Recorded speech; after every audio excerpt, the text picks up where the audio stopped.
A soft quiet settles over Detroit, the kind that feels almost heavy, like the air itself is holding its breath. Streetlights hum faintly, their yellow glow stretching across empty sidewalks and casting long shadows over rows of aging brick houses. Somewhere in the distance, a lone car rolls by, slow and unbothered, its tires whispering against the cold pavement. Most of the city is asleep, unaware that in these calm hours, history is quietly shaping itself. This is where the story begins, not with noise, not with chaos, but with stillness. A stillness that hides the early steps of two brothers who would one day rise from these very blocks and build an empire in the shadows. In the quiet darkness, you can almost imagine two young silhouettes walking side by side, heads low against the chill, talking softly about dreams too big for the place they came from. Demetrius, Big Meech, Flenory and Terry, Southwest T. Flenory weren't legends yet. They weren't even close. They were just two boys growing up in a city where opportunities were scarce, where the factories that once fed families now stood shuttered and silent. But there was something different about these brothers, something in the way they moved with purpose, even then, long before the world knew their names. Detroit in the early 1990s was a city standing between two worlds, the remnants of its industrial glory days and the harsh economic realities that followed. Buildings wore decades of grit like old scars. Street corners carried whispers of survival, struggle, and ambition. But within that struggle, there was also community, neighbors who knew each other by name, families who shared meals when times got hard, and kids who dreamed of rising above the familiar patterns of hardship. In that world, Meech and Terry learned early what it meant to fend for themselves, what it meant to see potential where others saw limitation. The seeds of their later empire were planted long before money or power ever entered the picture. On nights like these, the city feels like a living memory, breathing, waiting, holding stories beneath its surface. And somewhere within those memories are the moments that shaped the Flenory brothers. Moments where they watched the world around them and learned its unspoken rules. Moments where they realized that survival required intelligence, caution, and above all, unity. Their bond became their shield. Their partnership became their compass. Even before they stepped into the world that would make them legendary, the blueprint of their destiny was forming in the quiet simplicity of brotherhood. Imagine Meech leaning against a streetlight, eyes scanning the neighborhood, absorbing details, reading people the way others read books. He had a natural charisma, something soft-spoken yet commanding, something that made others gravitate toward him without him ever having to ask. Next to him, Terry was the thinker, the planner, the one who measured twice before acting once. He studied situations with a sharpness far beyond his years, always aware of risks, always anticipating the next move.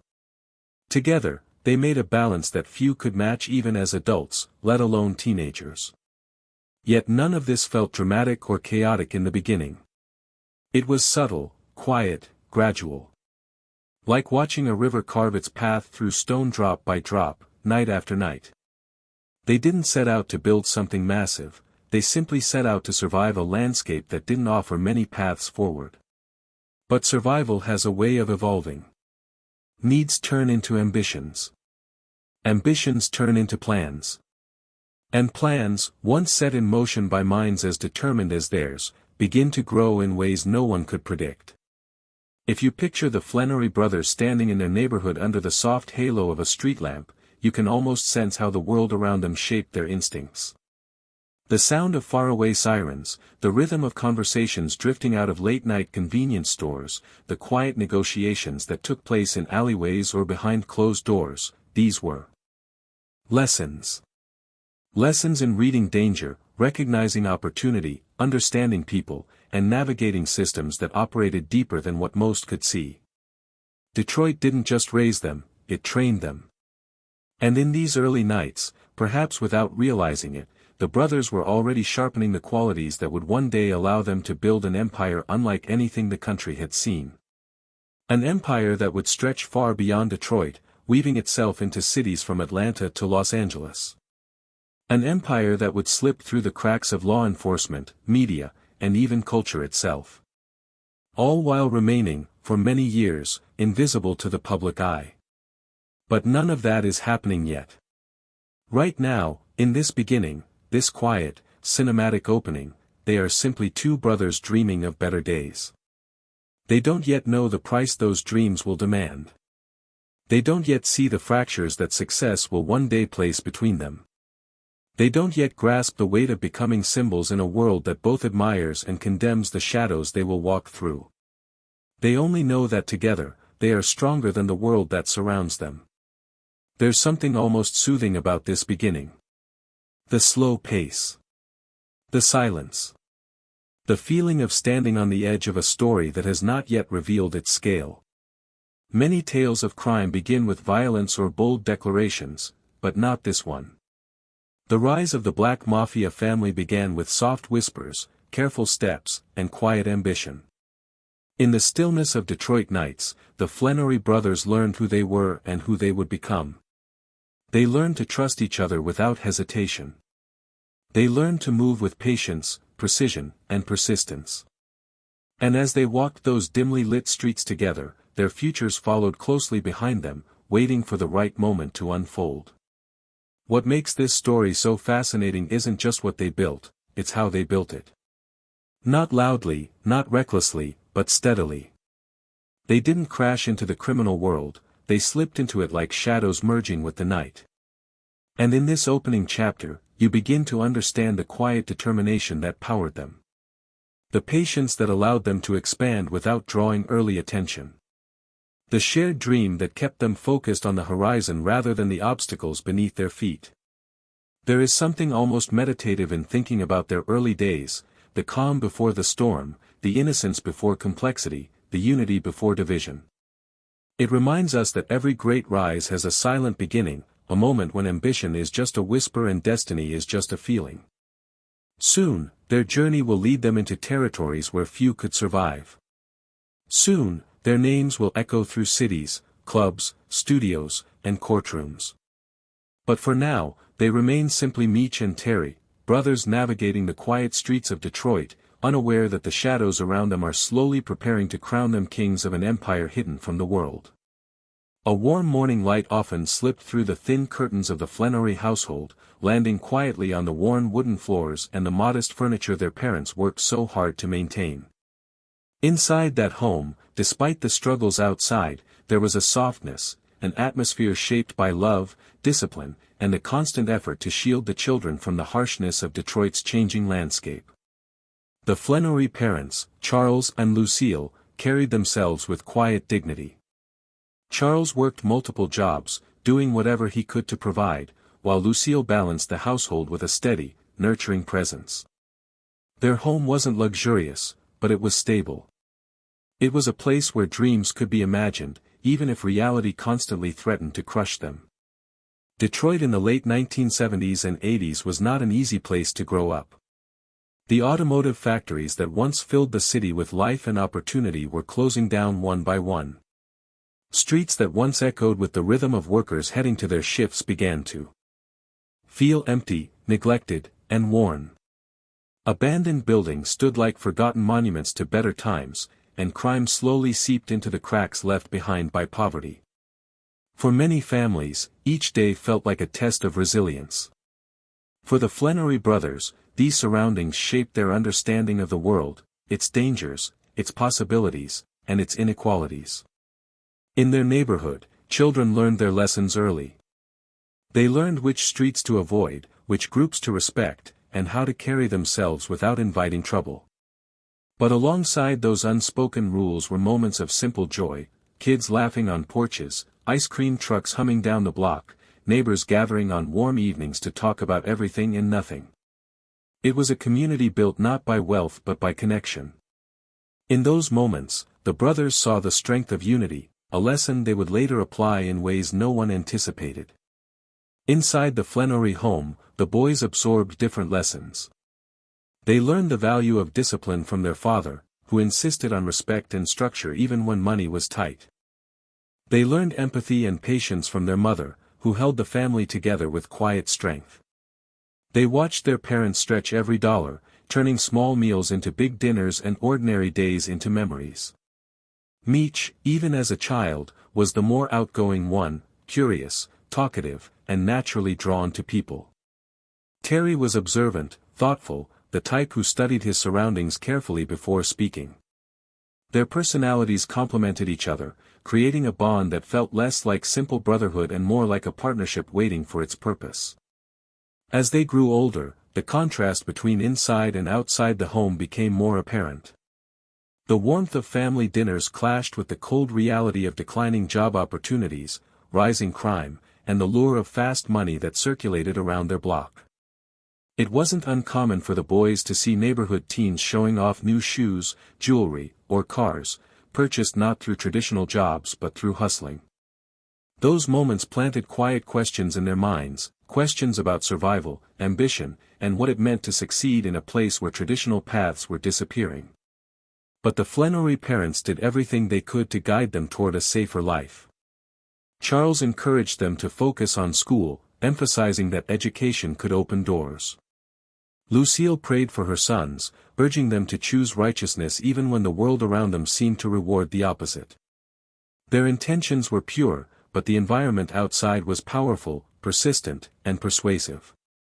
The boys were not blind to the contrast, the slow reward of hard labor versus the quick satisfaction of street money.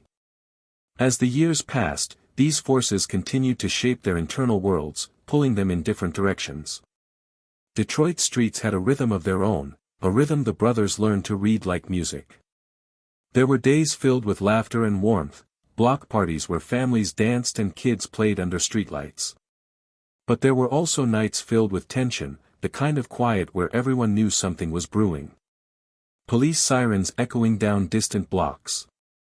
Neighbors speaking in hushed tones about trouble nearby.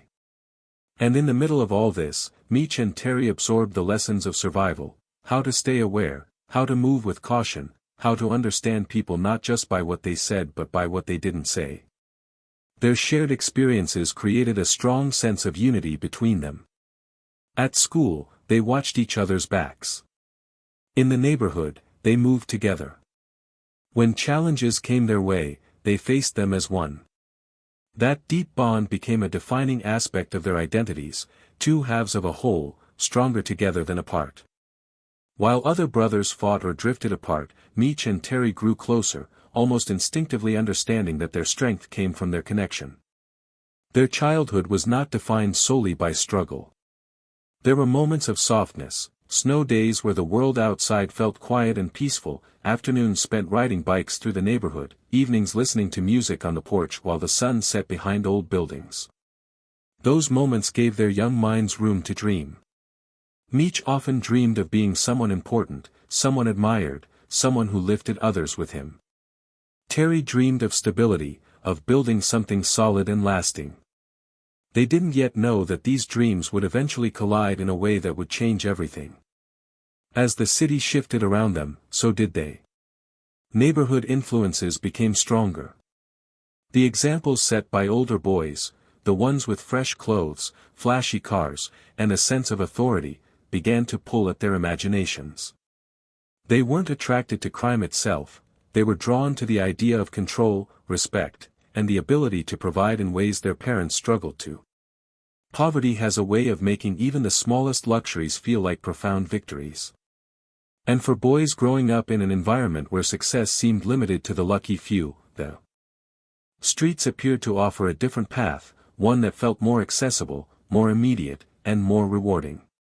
But even as these temptations grew stronger, one thing kept them grounded: each other. The brothers shared everything: ideas, fears, hopes, plans. They talked about life in ways boys their age rarely did, discussing what they wanted to escape, what they wanted to build, and who they wanted to become. Their unity became their guiding force, the foundation of every future step they would take. In these early years, the Flenory brothers were just kids trying to navigate a world that offered them limited options.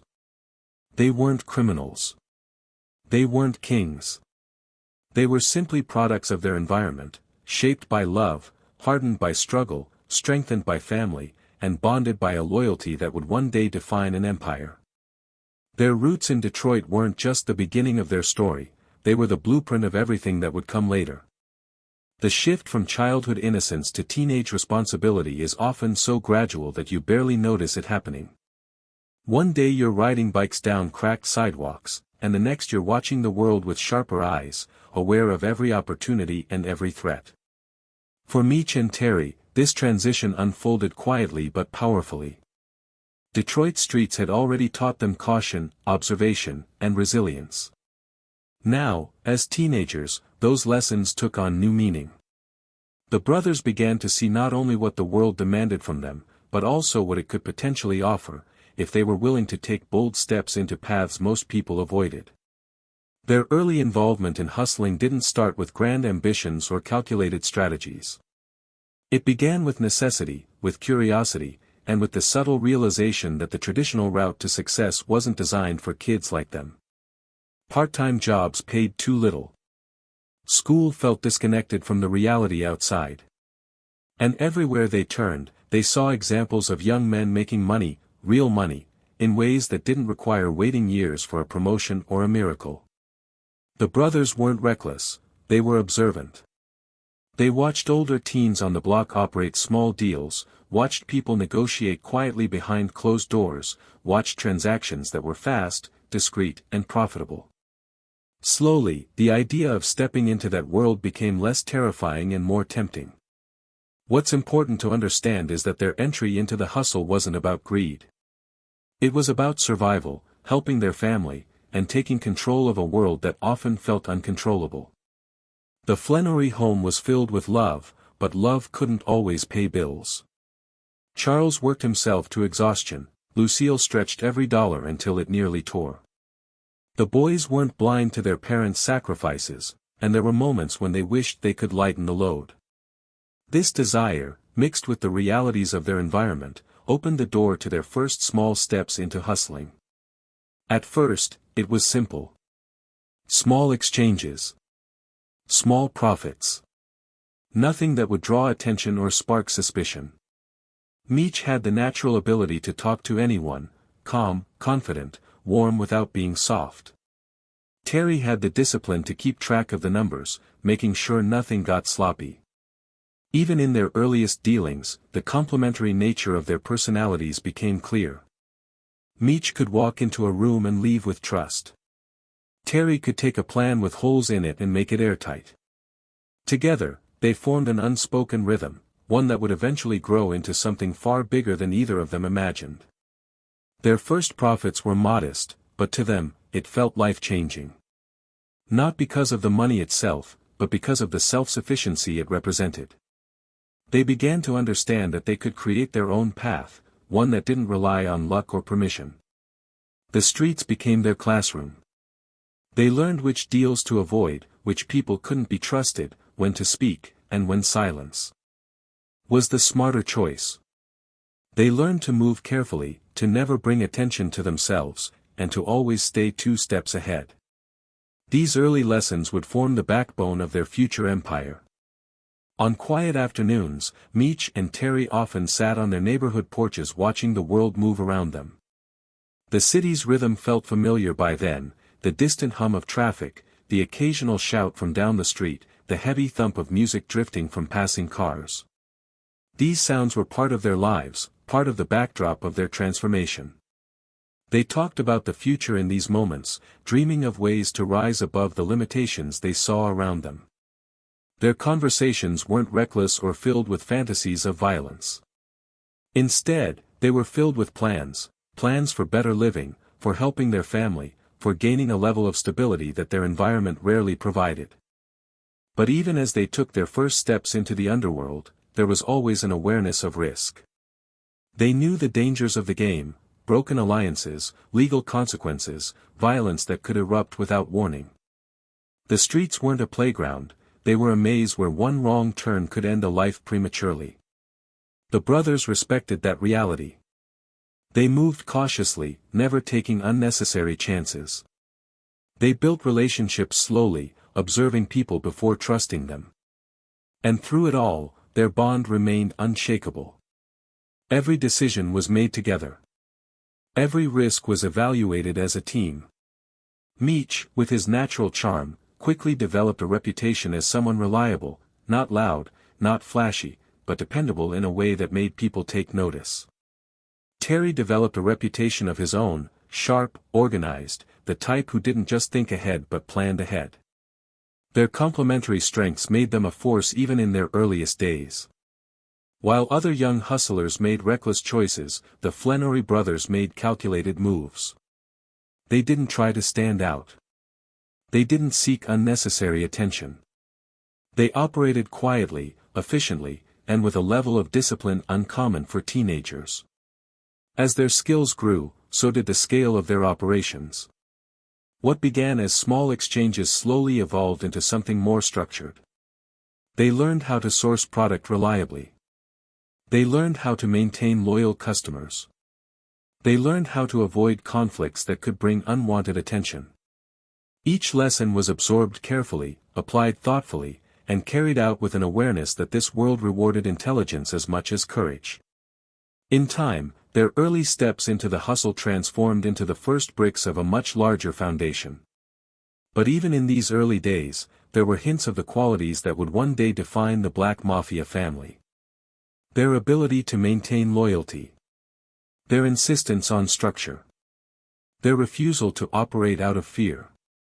Their vision, shaped by their environment but elevated by their intelligence, began to take shape. They didn't just want to survive, they wanted to build something that lasted.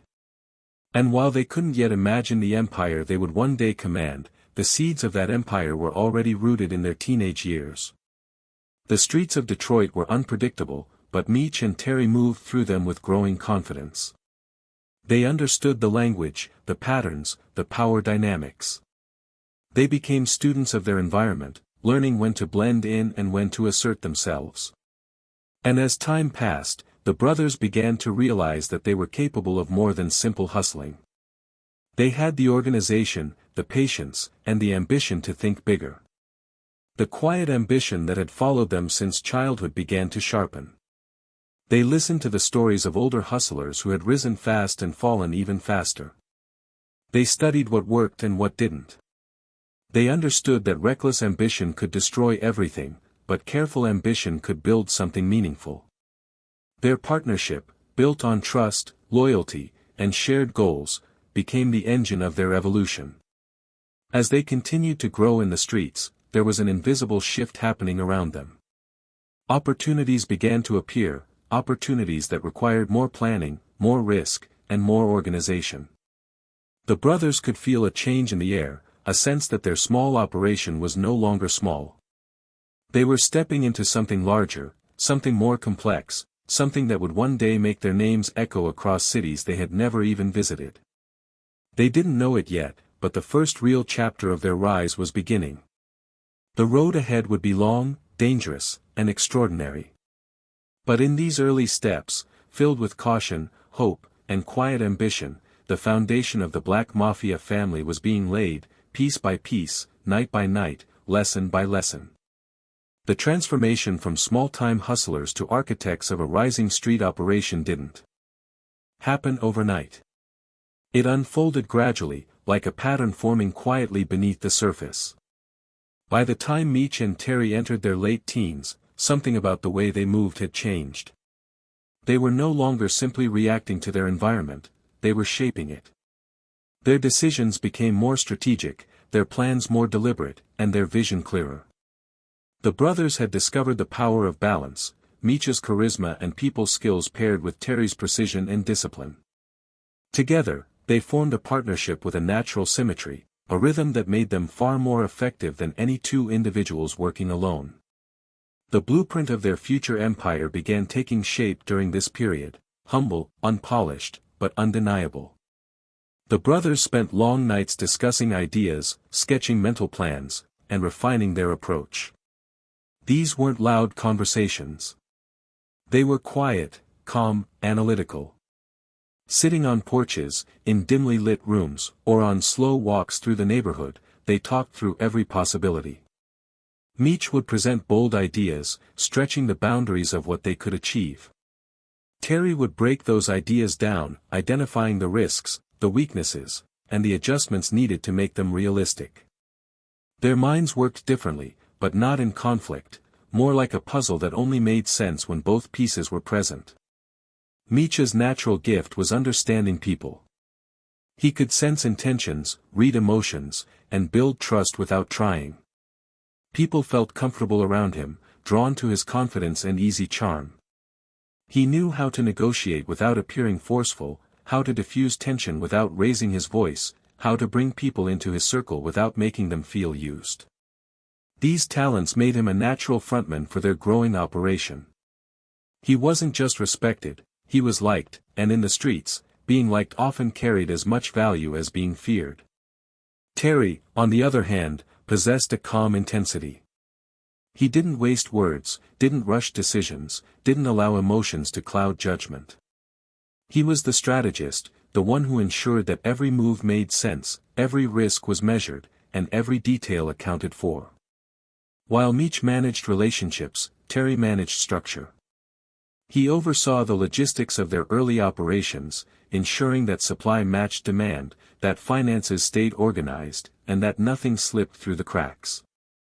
In a world where mistakes could be fatal, his meticulous nature became one of their greatest strengths. Together, they created a dynamic that few could match. The more they worked, the clearer it became that their talents weren't just complementary, they were interdependent. Meech made deals, Terry ensured they ran smoothly. Meech expanded their network, Terry built the framework that supported that expansion. Meech brought people in, Terry made sure those people stayed loyal, disciplined, and structured. It was a partnership built on trust, balance, and a shared desire for something greater than the world they had inherited. Their operation still wasn't large yet, but it was organized, efficient, and growing. The brothers learned early that success in the streets wasn't determined by who moved the most product or made the most noise, it was determined by who could maintain their operation without collapsing under pressure. They avoided unnecessary attention, refused to participate in petty conflicts, and focused on building reliable systems. Their reputation evolved quietly, built not on intimidation but on consistency. As their influence grew, so did their understanding of the power of loyalty. They never treated people as disposable assets. Instead, they cultivated respect. They paid on time. They protected those who worked with them. They honored agreements. In an environment where betrayal was common, the brothers stood out for their integrity. This reputation attracted the right people, individuals who valued stability over chaos, structure over recklessness. But it wasn't just business that strengthened their bond, it was belief. Meech and Terry believed in each other with a rare kind of loyalty. Every decision was shared, every risk discussed, every challenge faced as a team. They understood that their strengths were only as powerful as their unity. While other young hustlers tried to outdo their partners or carve their own lanes, the Flenory brothers leaned into partnership. Their minds aligned, their goals merged, and their dreams expanded together. Around this time, they began thinking beyond the block. They started paying attention to the movement of supply chains, the flow of money across states, and the opportunities that existed outside Detroit's borders. Meech, with his ability to connect effortlessly with new people, began forming relationships that hinted at broader possibilities. Terry studied the structure of larger organizations, analyzing what made them succeed or collapse. They weren't content with small earnings or short-term gains. They wanted longevity. They wanted scale. They wanted something that could outgrow the limited boundaries of their environment. Evenings spent on cracked steps turned into hours-long strategy sessions. Meech would share stories of people he met, opportunities he sensed, and markets he believed they could enter. Terry would dive into logistics, how to transport, who to trust, how to maintain quality and security. These discussions were the earliest drafts of the empire they would one day build. No paper, no diagrams, just ideas spoken into the quiet air of Detroit nights, shaping a future they could almost touch. But with ambition came new pressures. As their operation grew, so did the need for discipline and secrecy. They began implementing tighter rules: no flashy spending, no unnecessary attention, no reckless associates. The brothers were aware that expansion didn't just bring opportunity, it brought risk. But instead of being intimidated, they prepared. Terry strengthened their internal systems. Meech refined their external relationships. Together, they built a foundation sturdy enough to support their next steps. Despite their growing success, their lives maintained a strange sense of balance. They didn't indulge extravagantly yet. They didn't brag. They didn't act like kings. They were still grounded, still connected to their roots, still learning. If anything, this phase humbled them, teaching them patience, teaching them that every empire begins with careful construction long before it becomes visible to the world. Through calm nights and cautious days, the brothers began to understand that their bond was not just a personal connection, it was a strategic advantage. It allowed them to move with unity, trust, and efficiency. It allowed them to dream bigger without fear of betrayal. It allowed them to create a structure that would eventually become one of the most sophisticated street organizations the country had ever seen. But for now, they were still building, still preparing, still sharpening their talents. The blueprint of the Black Mafia family was forming quietly beneath the surface. Meech and Terry were learning how to navigate their roles, how to elevate their operation, and how to take the next step, one that would carry them far beyond Detroit and into a level of power few could ever imagine. The expansion didn't begin with a single dramatic moment. It began slowly, almost quietly, like a tide rising inch by inch until the shoreline looks completely different. By the mid-1990s, Meech and Terry were no longer just respected figures in their neighborhood. They had outgrown the small circles they once operated in.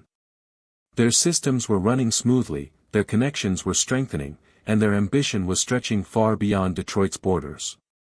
What had once been a local hustle was evolving into something bigger, more organized, more strategic. And though they didn't announce it, the brothers were preparing to step onto a national stage. Detroit had shaped them, taught them, sharpened them. But Detroit also had its limits. The brothers understood that staying confined to one city meant staying confined to one level. They had learned everything the local streets could teach them, the rhythms, the politics, the risks. If they wanted to grow, they needed to expand. They needed to reach into new markets, build new relationships, and create a network that crossed state lines. This wasn't a reckless leap, it was a carefully calculated progression. Terry handled logistics, researching routes and analyzing opportunities. Meech handled the people, establishing connections, reading personalities, and opening doors that others couldn't. Their first expansions were modest. A connection here, a small distribution line there.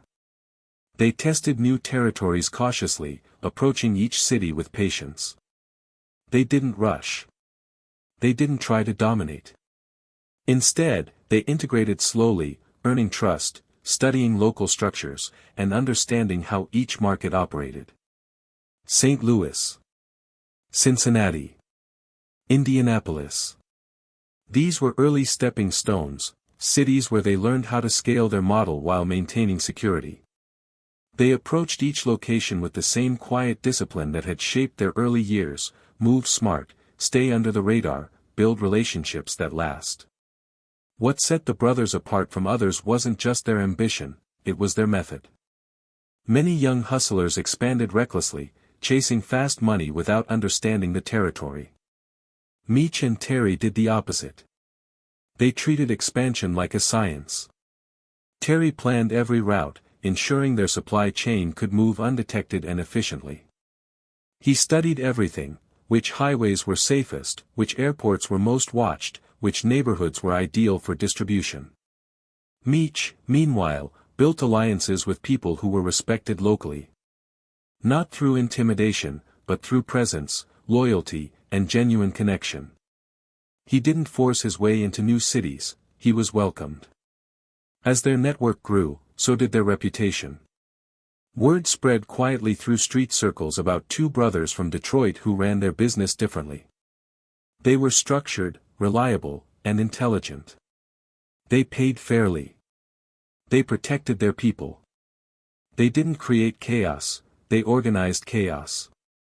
In a world where betrayal was common, Meech and Terry cultivated something rare: trust. This trust became their currency, allowing them to expand into cities others failed to reach. Nighttime drives became a normal part of their routine. Long highways stretching between states, the hum of the engine steady beneath quiet conversations. In the isolation of those drives, the brothers planned their future. Meech would talk about new opportunities, connections he sensed in Atlanta, potential partnerships in Los Angeles, the growing demand in southern cities. Terry would break each idea down, analyzing risks, calculating profits, and determining what was feasible. These drives became moving strategy rooms, where the foundation of their empire expanded mile by mile. Atlanta, in particular, began to draw their attention. It was a city undergoing a transformation of its own. The music scene was growing quickly. The nightlife was thriving. The Southern culture embraced ambition in a way that felt familiar and welcoming. Meech, with his charismatic presence, saw Atlanta not just as a market, but as a home base. A place where they could build a lifestyle that matched their identity. Terry saw the logistical advantages: easy travel routes, a booming economy, and less heat than cities like Los Angeles or Miami. Atlanta wasn't just another city, it was the next chapter. Before committing, they spent time observing the city quietly. Meech spent nights visiting clubs, talking to promoters, mingling with upcoming artists, and taking in the vibe. He wasn't flashy yet, just present. Terry stayed in the background, studying neighborhoods, routes, and the city's inner workings. They both realized something: Atlanta was growing, but it wasn't yet oversaturated. There was room to operate, room to influence, room to build. Their first move to Atlanta wasn't grand. It was subtle. They established a small base, tested the waters, monitored the environment. But as the months passed, they grew more confident. Their network expanded naturally, through relationships, not force. It didn't take long before Atlanta began to feel like a second home, a place where their future could unfold on a bigger scale. Meanwhile, their influence reached Los Angeles. L was different, bigger, harsher, more complex. But the brothers adapted quickly.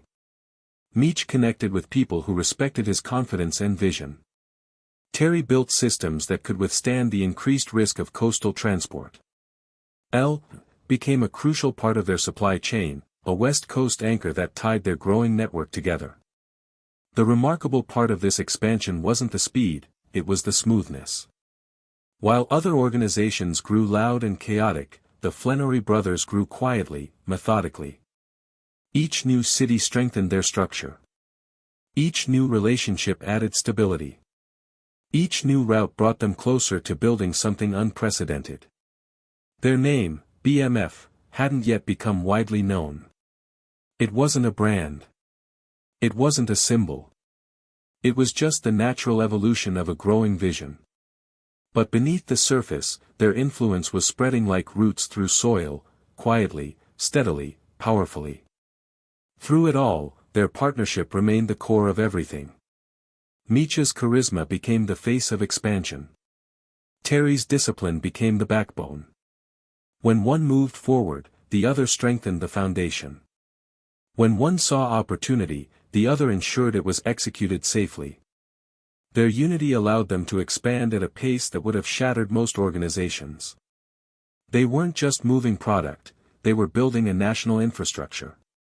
By the late 1990s, the brothers were no longer Detroit hustlers testing new markets. They were the beginnings of a national organization stretching across state lines. Their influence had seeped into cities across the Midwest, South, and West Coast. They understood the scale of what they were building, even if the outside world did not. And while the empire was still young, still forming, still fragile in places, there was no denying it anymore: Meech and Terry were rising. Silently. Strategically. Unstoppably. The deeper their network stretched, the more the brothers realized that success wasn't just about expansion, it was about structure. Anyone could grow wide, but only the disciplined could grow deep. And Meech and Terry were not building something flimsy or temporary, they were engineering a machine. A quiet, intricate, disciplined machine that operated beneath the surface of everyday life. This was the era where the Black Mafia family began to resemble something far more sophisticated than a street operation.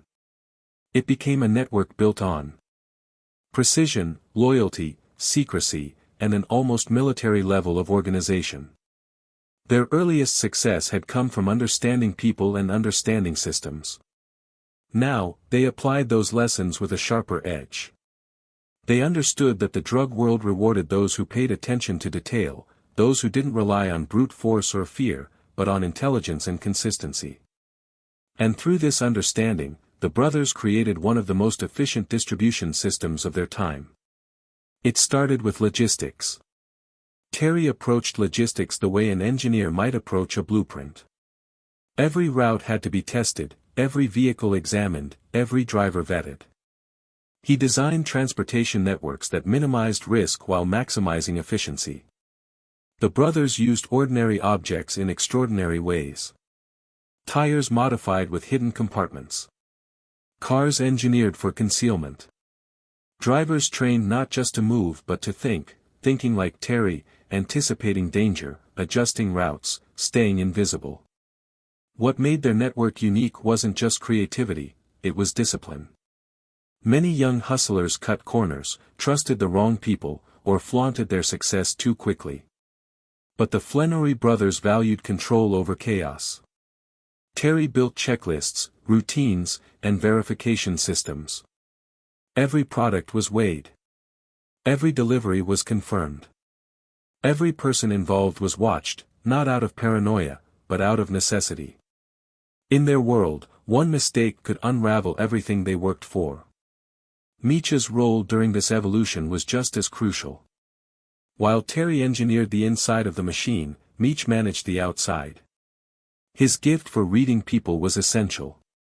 He didn't just bring people into the network, he selected the right people. The kind who valued loyalty, who respected structure, who understood that trust was the currency of survival. Meech inspired loyalty not through fear, but through presence. He had a way of making people feel part of something bigger than themselves. He could calm anger, diffuse tension, and prevent conflicts before they began. This emotional intelligence was just as valuable as Terry's logistics. Together, the brothers created a culture within their growing organization. It was a culture of loyalty, precision, and silence. People were rewarded for consistency. Mistakes were addressed privately, respectfully, but firmly. There were no dramatic punishments, no unnecessary violence. The brothers believed violence attracted attention, and attention attracted law enforcement. Their goal wasn't to intimidate cities into respecting them, it was to move so smoothly that cities barely noticed their presence until years later. One of the most impressive elements of their network was the chain of communication. Terry insisted on strict, layered communication protocols. Information flowed on a need-to-know basis. No one knew the full structure except the brothers. Associates in one city didn't know who operated in another. Drivers knew only their pickup and drop-off points. The separation of knowledge created safety. If one part fell, the entire network didn't collapse. This structure was what allowed BMF to operate for so many years undetected. There were also rules, unspoken but understood: move quietly. Never draw attention. Never spend more than you can explain. Never trust too quickly. Never break loyalty. These rules weren't written down or shouted, they were absorbed through the brothers' example. Meech and Terry lived these principles daily. Meech could walk into a club with 100 people recognizing him, but still leave without giving anyone a reason to suspect the machine operating behind him. Terry could sit with associates discussing shipments and risks and never raise his voice or show fear. Their calmness created stability. Their stability created loyalty. The brothers also understood that transportation was only half the battle. Distribution had to be equally precise. They built layers of teams, handlers, transporters, organizers, each with clear roles and responsibilities. People weren't chosen because they were tough. They were chosen because they were disciplined, dependable, and smart. Loyalty wasn't demanded, it was earned through respect and consistency. And yet, even with this growing complexity, everything still felt quiet. Their network didn't roar, it hummed. It moved through freeways and alleys, through airports and highways, through neighborhoods and cities, barely leaving a footprint. Drivers traveled across states with calm hearts, knowing the system protecting them was solid. Handlers stored shipments in houses indistinguishable from any other. Money flowed back through channels Terry designed so carefully not even trained investigators would see the full picture. Meech's charisma added something else to the equation: unity. People believed in him. They believed in his vision, in his confidence, in the way he carried himself. He made people feel part of something rare, something carefully built, something destined to grow. His presence inspired the kind of loyalty that money alone could never buy. By this stage, BMF was becoming more than a distribution operation. It was a movement built on respect, efficiency, and structure. Other crews noticed. Cities noticed. Even people outside the game noticed, slowly, quietly, almost subconsciously. They sensed something shifting. Something new rising. Something organized moving in the shadows. But they didn't know what it was. They didn't know its size, its reach, or its origin. They only saw glimpses, whispers of a network humming beneath their streets. And still, the brothers stayed the same. Quiet. Focused. United. They didn't let early success blind them. They didn't get comfortable. They didn't get loud. If anything, the more they grew, the more careful they became. They understood that power wasn't in showing strength, it was in controlling it. The machine they were building was almost invisible to the outside world. But inside, within the growing network of drivers, handlers, and loyal associates, the structure was unmistakable. It was organized. It was disciplined. It was effective. And it was expanding. Their empire wasn't fully formed yet. The world hadn't heard their name. Their fame hadn't arrived. The music world hadn't felt their influence. Law enforcement hadn't begun to connect the dots. But the foundation was here. Strong. Silent. Unshakable. The more their behind-the-scenes network strengthened, the more their lives began to transform on the outside. Expansion brought money, steady, abundant, and flowing in amounts that the brothers had never grown up imagining. But this transformation didn't erupt all at once. It unfolded gradually, like a subtle shift in the air. One day the brothers were driving quiet, practical cars, the next, they were sitting behind the wheel of gleaming machines that turned heads naturally.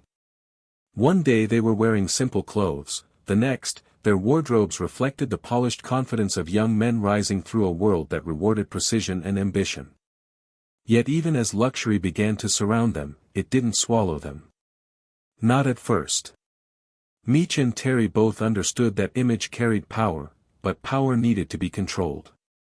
Meech embraced image as a tool, a language, a currency. Terry approached it more cautiously, aware that visibility could be dangerous. And between these two perspectives, a delicate balance formed, enjoying success, but never flaunting it recklessly. At least, not yet. Meech's personality was naturally drawn to the brighter side of life. It wasn't about showing off, it was about expression. He had always carried himself with a quiet confidence, but now that confidence polished itself into a presence that people couldn't ignore. He moved with a kind of ease, smooth, calm, charismatic. Even as a young man with rising influence, he didn't need to say much to command a room. People gravitated toward him. They sensed something magnetic in the way he walked, talked, and looked at the world.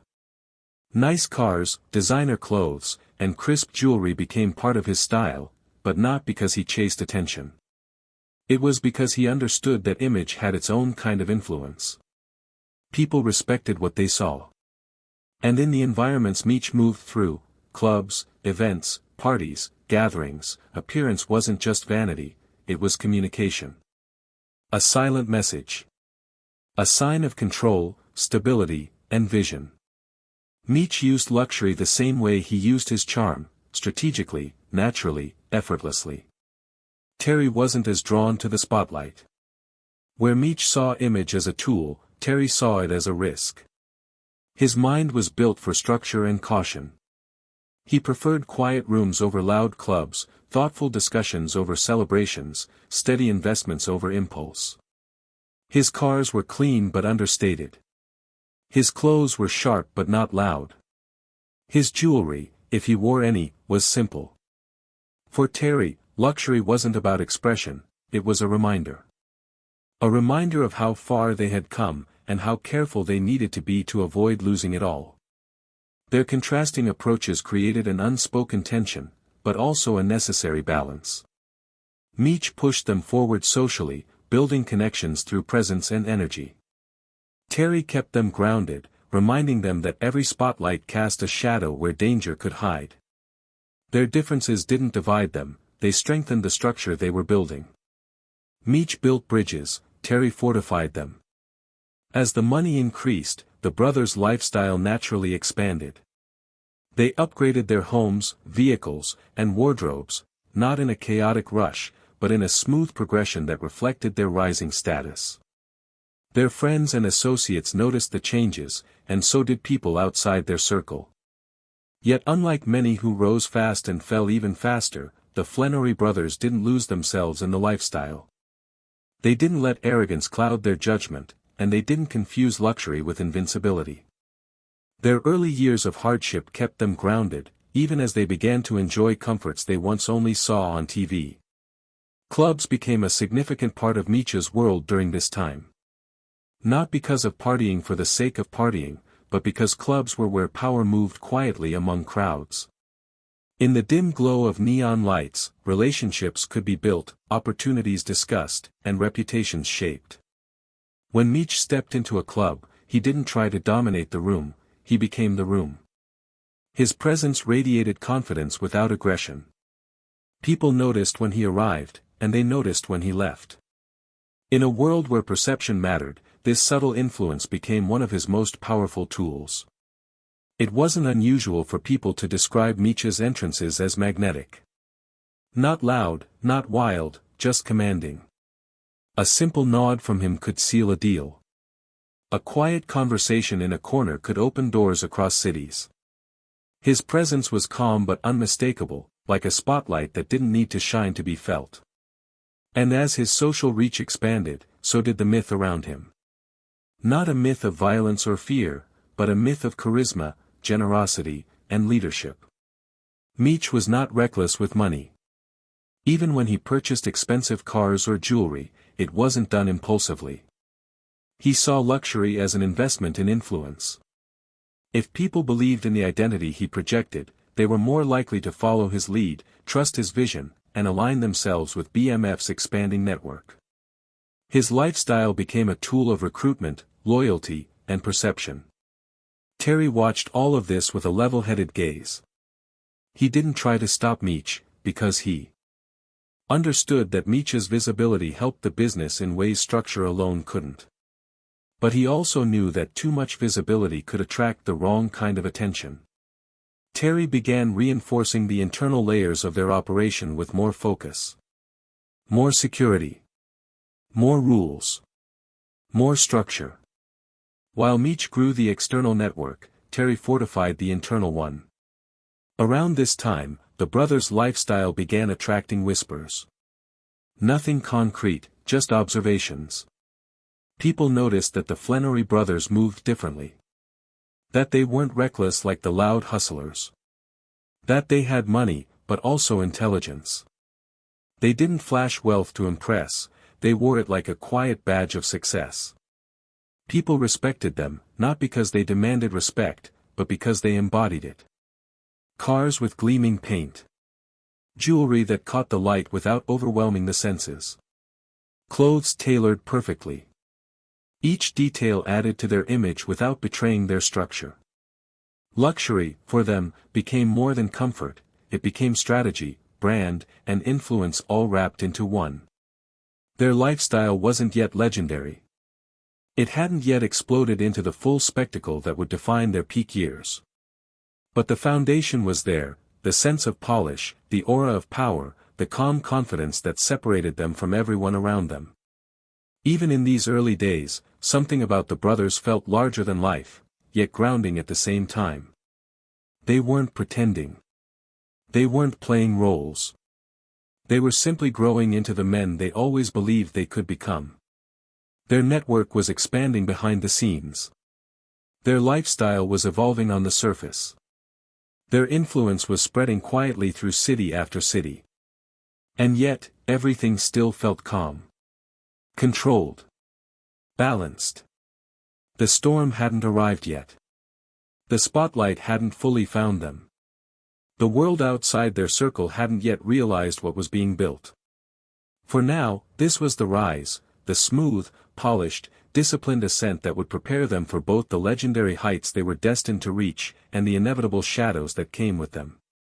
The higher the brothers climbed, the more clearly the differences between them began to surface. It didn't happen suddenly. It happened slowly, like hairline cracks forming beneath glossy paint, subtle, nearly invisible, but growing with each passing month. From the outside, Meech and Terry looked more united than ever. Their network was thriving. Their name was gaining quiet influence. Their lifestyle was evolving. But beneath the surface, the pressures of success were beginning to tug at their partnership in ways neither brother could fully anticipate. In the early days, their roles formed naturally. Meech handled relationships, visibility, and social expansion. Terry managed structure, logistics, and discipline. But as their operation grew across cities, stretching from Detroit to Atlanta to Los Angeles, the challenges became more complex. Mistakes carried heavier consequences. Decisions required deeper thought. Expansion brought opportunity, but it also brought stress, scrutiny, and new personalities into their inner circle. And it was through these pressures that the differences between them began to grow sharper. Meech believed in momentum, believed that growth required bold moves, new connections, and a level of visibility that kept doors opening. He had always been the brother who saw the big picture, the one who moved on instincts sharpened by his ability to read people. His charisma wasn't just charm, it was strategy.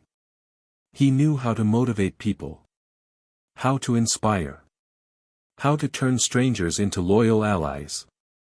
To him, visibility wasn't a weakness, it was a tool that, when used wisely, built influence and secured powerful relationships. But Terry saw things differently. In his mind, expansion should be paired with tighter caution, stricter structure, and reduced exposure. As the empire grew, so did the stakes, and Terry felt the weight of that risk more heavily than Meech did. His natural instinct was to protect, to refine, to tighten the machine rather than stretch it. Where Meech saw opportunity, Terry saw vulnerability. Where Meech believed presence was power, Terry believed silence was safety. Their visions weren't wrong, they were simply different. At first, these differences were nothing more than occasional disagreements. Quiet conversations behind closed doors. Calm debates over the best way to handle a new opportunity or a potential risk. But as their success grew, those disagreements became more frequent, and more loaded. There were nights when Meech returned from a club, buzzing with energy from a conversation with a promising new contact, only to find Terry waiting with questions. Questions about security. About expenses. About trust. About whether certain moves were drawing unwanted eyes. Terry wasn't paranoid, he was careful. But to Meech, it sometimes felt like caution was standing in the way of progress. And there were mornings when Terry finished mapping out a new distribution route or adjusting a security protocol, only for Meech to push back with concerns that it limited their reach or slowed their expansion. To Meech, the future was about growth. To Terry, the future was about stability. Their disagreements didn't explode, they simmered. Quiet tension growing between conversations. Unspoken thoughts gathering weight. Each believed they were protecting the family. Each believed their approach was the right one. And for a while, their love for each other kept that tension from turning into anything more serious. But outside influences have a way of creeping in when cracks begin to form. Associates, loyal to one brother or the other, began sharing their opinions quietly. Some preferred Meech's bold vision, his energy, his leadership style. Others preferred Terry's discipline, his planning, his calculated steps. These opinions weren't meant to create division, but they fed it. Slowly. Subtly. Atlanta, in particular, became a symbolic divide. Meech fell in love with Atlanta. The music, the nightlife, the culture, it fueled his vision. He felt alive there. He felt seen, respected, and understood. For him, Atlanta wasn't just a market, it was the future. A place where he could merge business with culture, street influence with hip-hop, structure with visibility. Terry appreciated Atlanta's potential too, but he felt more grounded in Detroit. Detroit was familiar. Predictable. Controlled. He believed that their foundation needed strengthening before their expansion became too public. Atlanta, with its parties and crowds, felt too loud. Too open. Too risky. The brothers' physical distance grew. At first, it was simply logistical. Meech traveled more. Terry stayed closer to the operational core. But eventually, the distance began to reflect something deeper, two visions pulling in slightly different directions. They still spoke often. They still trusted each other. They still worked as a team. But the tone of their conversations changed. More questions. More disagreements. More subtle frustration in their voices. One evening stands out in memory, a quiet, tense moment that captured the shift between them. Meech had just returned from a night out in Atlanta, excited about a potential partnership with someone connected to the rising music industry. He saw it as a long-term play, a strategic move that could give their operation a layer of legitimacy. But when he explained the plan to Terry, the response wasn't enthusiasm. It was caution. Concern. Worry about attention, publicity, and vulnerability. The conversation was calm, but heavy. Words layered with unspoken meaning. Meech felt like Terry wasn't seeing the vision. Terry felt like Meech wasn't seeing the risk. That night didn't break them, but it became one of many small fractures that slowly widened over time. Through all of this, their love for each other never faded.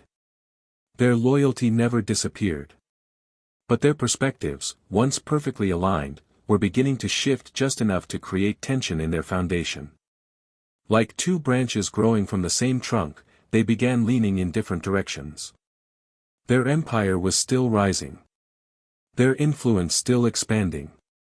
Their names becoming whispers of respect across city after city. But behind the scenes, the brothers were entering a storm they didn't yet recognize, a storm not of enemies or rivals or law enforcement, but of perspective, pressure, and pride. And long before the world even knew their names, the seeds of their eventual divide were quietly taking root. The world of hip-hop in the late 1990s and early 2000s was shifting, evolving, transforming into something bigger than music. It was becoming culture, fashion, nightlife, identity, and movement. And in that evolving world, the Black Mafia family found a natural connection. Not because they forced their way in, not because they sought fame, but because the rhythms of hip-hop and the rhythm of their lifestyle flowed in sync.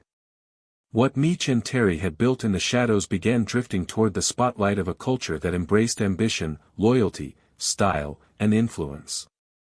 And this era, subtle at first, became the bridge between the streets and the studio. It began with relationships, as most things did with Meech. His personality was magnetic, and in the circles of nightlife and entertainment, that charisma was amplified. Artists, DJs, promoters, and rising stars noticed him, not because he boasted, but because he carried himself with an effortless confidence. People wanted to be around him. They wanted to talk to him, hear his thoughts, soak in the energy he brought to a room. Meech had the gift of making someone feel important with a single conversation. And in an industry built on ego and attention, that gift mattered. Atlanta, already a growing hub for Southern hip-hop, became the perfect intersection. Clubs were booming. New artists were emerging. Producers, managers, and entertainers flowed through the city like currents of electricity. And in those same spaces, Meech's presence became increasingly familiar. He wasn't trying to be the loudest or the flashiest. He just enjoyed the atmosphere, the music, the culture, the creativity. And that enjoyment made him a natural fit. One night, in a dimly lit Atlanta lounge filled with low bass and rising voices, Meech found himself in conversation with a rising artist. The connection was instant. Not business-oriented. Not strategic. Just two young men talking about dreams, one through music, the other through empire building. It was a simple moment, but it became a spark. That's how BMF first touched the hip-hop world, not through force, but through authenticity. From there, the connections grew. Word spread beyond Detroit and beyond the streets. People heard about Meech, the calm, well-dressed, generous figure who supported artists without expecting anything in return. Someone who showed up to events quietly but left a powerful impression. Someone who could walk into a VIP section and instantly shift the mood with nothing more than a greeting. And just like that, BMF began absorbing the rhythms of hip-hop into its growing influence. Artists saw in Meech what many lacked in their own circles, genuine support. He didn't try to control their music or their careers. He didn't ask for percentages or contracts. He believed in people, and he wanted to see them win. Sometimes he helped with studio time. Sometimes he helped with travel. Sometimes he built bridges between artists who didn't even know they needed each other. His generosity wasn't calculated, it was instinctive. And because it was authentic, it echoed loudly in a world where loyalty could be rare. Terry watched these developments carefully. He understood the value, the potential protection, legitimacy, and connections that could come from associating with an emerging culture. But he also recognized the risks. Artists attracted cameras. Clubs attracted unwanted eyes. Fame attracted law enforcement. As music and nightlife pulled Meech further into the public sphere, Terry worried about how this visibility could jeopardize the structure they had worked so hard to protect. Still, the cultural wave was too strong to ignore. Hip-hop was becoming the voice of a generation, and BMF, intentionally or not, became part of that voice. The brothers' lifestyle of ambition, unity, and smooth luxury mirrored themes in the music. Their disciplined hustle aligned with the lyrical narratives of struggle, rise, and success. Without even trying, they fit the stories artists were already telling. And so, artists and influencers began mentioning them in conversations, dropping subtle nods, referencing their presence. By this time, Atlanta felt like a new world, alive, vibrant, humming with opportunity. The clubs were electric. The studios alive with creativity. Every night brought new faces, new songs, new connections. And in the middle of it all, Meech moved through the culture like someone born to be part of it. He wasn't an artist. He wasn't a producer. He wasn't chasing fame. But in many ways, he became a figure in hip-hop simply by being himself. BMF's early influence in music wasn't an official business move yet. It was more organic, more social, more intuitive. Meech's lifestyle aligned with the aesthetic of rising hip-hop stars, sharp clothes, polished cars, respected presence. He didn't just support the culture, he embodied it. Artists saw in him a version of success that felt real and reachable. Not corporate. Not fabricated. But earned, step by step, night by night, decision by decision. Back in Detroit and other cities, members of their growing network noticed the cultural shift too. They saw pictures of Meech with artists. Heard stories from people who had encountered him. Watched as their operation began merging with a world that existed above ground, in the public eye. For some, it was inspiring. For others, concerning. But for everyone, it was clear, BMF was evolving. Not just as a network, but as a presence. This period marked the beginning of a subtle transformation, one that blurred the lines between street business and cultural influence.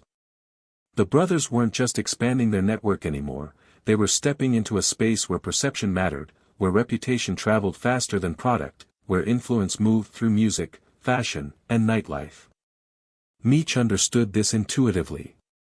Terry understood the risks. Their differing instincts created tension, but they also created a unique balance that allowed BMF to grow in ways most organizations never could. And as the nights became longer, the clubs louder, and the circles wider, no one, including the brothers, could fully grasp how deeply their involvement in hip-hop would reshape their future. The connections were forming. The relationships were building. The energy was shifting. BMF wasn't just entering the music world, they were quietly becoming part of its foundation. Soon, this connection to hip-hop would elevate their name to legendary status. Soon, the world outside the streets would start whispering about them. Soon, their influence would extend beyond distribution routes and quiet logistics into studios, stages, and cultural conversations. But for now, it was still the beginning, the soft merging of two worlds, the subtle blending of street discipline and hip-hop energy.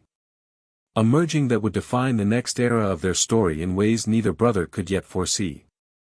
The deeper BMF drifted into the orbit of hip-hop, the more their world began to glow with a kind of hypnotic glamour, a mix of late-night lights, pulsing music, velvet ropes, and rooms filled with people chasing dreams, fame, or escape. Atlanta became the center of this transformation. The city was entering a golden era, record labels rising, producers crafting new sounds, artists finding national stardom, and clubs becoming the heart of Southern nightlife. In this atmosphere, the presence of Meech and BMF added an electricity that people felt before they even understood it. Meech didn't just enter Atlanta's nightlife, he helped reshape it. His presence alone could shift the entire energy of a room. He didn't rush or push his way into VIP sections, he walked in calmly, confidently, and the room opened around him. A subtle nod. A slow smile. A handshake that made people feel important. He had a way of making strangers feel like family, and in an industry powered by relationships, that was a rare gift. People noticed. Promoters noticed. Artists noticed. Soon enough, they wanted him around, not because he spent lavishly, but because he elevated the entire experience just by being himself. The BMF lifestyle began to take shape in these clubs, an atmosphere crafted not through chaos, but through presence. When Meech entered a club, he didn't explode with noise. He glided in with a kind of warm authority. Bottles weren't ordered to show off, they were ordered to celebrate, to uplift, to enjoy life. His generosity was genuine. He tipped deeply. He made sure everyone around him felt valued. He embraced the music, the culture, the people. And slowly, the clubs became places where BMF wasn't just welcomed, they were expected. Promoters would whisper, "Meech is coming tonight," and instantly, the night felt bigger. Artists would show up because they heard he would be there. Local stars, rising icons, DJs, producers, everyone gravitated toward the space where Meech stood. Not because they wanted something from him, but because he made people feel as if they were part of something meaningful, something larger. This wasn't the typical image of a street organization. BMF wasn't throwing money around irresponsibly, nor were they using intimidation to claim space. Instead, they created an aura, a collective identity built on unity, style, loyalty, and presence. Their cars lined up outside clubs like a moving art display, polished luxury vehicles, clean custom interiors, engines purring quietly under streetlights. Their clothes were sharp, tailored, modern, never sloppy, never overdone. Their jewelry sparkled, but didn't scream. Everything was balanced, intentional, smooth. Inside the clubs, their vibe was equally refined. They didn't fight. They didn't shout. They didn't cause scenes. They existed in the center of everything, but their energy was calm, inviting, magnetic. For artists struggling with trust issues, business frustrations, or industry politics, Meech became someone they could relax around, someone who listened, encouraged, and treated them like equals. He didn't pretend to be a music executive or a label boss, he simply supported greatness when he saw it. These countless nights became the foundation of BMF's relationship with hip-hop. The clubs turned into networking arenas. Quiet conversations in VIP corners turned into partnerships. Introductions led to opportunities. Artists who normally stayed guarded around strangers found themselves opening up to Meech, drawn in by his sincerity. And when these artists performed, Meech supported them wholeheartedly, cheering, clapping, motivating others to pay attention. His encouragement carried weight. While Meech thrived in these environments, Terry viewed things through a different lens. From his perspective, BMF's visibility in clubs was both a blessing and a risk. He understood the power of the relationships Meech was forming, but he also knew the dangers of public exposure. Cameras. Jealous rivals. Curious law enforcement. Terry preferred structure over nightlife, detail over energy. He wasn't against the cultural influence BMF was gaining, but he worried about how fast it was growing, and how brightly the light was shining on his brother. Still, Terry respected Meech's role. He recognized that this connection to music culture helped stabilize their network, build loyalty, and open doors they couldn't have accessed otherwise. For Terry, the concern was balance, maintaining discipline behind the scenes while Meech expanded their brand socially. It was a delicate dance, and though they didn't always agree, their combined strength still held everything together.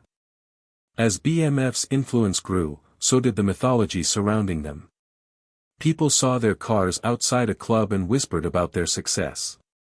They heard Meech's name and thought of generosity, loyalty, presence, and style. Rumors spread, some true, some exaggerated, some invented, but all of them added to the mystique.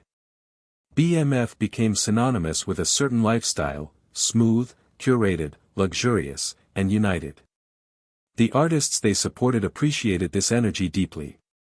In a world where many people only helped when they wanted something in return, BMF's support felt pure. He didn't push business agendas. His help didn't come with strings attached. Because of this, artists respected him, not just as a figure of influence, but as a person. And respect in the music world is a currency far more valuable than money. As the years passed, photos began circulating quietly, Meech with artists in recording studios, Meech in sections surrounded by rising stars, Meech at afterparties where deals were whispered and futures shaped. These moments weren't planned. They weren't promotional. They were organic snapshots of a man who became part of hip-hop culture without ever trying to become a celebrity. The clubs, too, began reflecting BMF's influence. Promoters saved the best sections for them. DJs shouted them out subtly.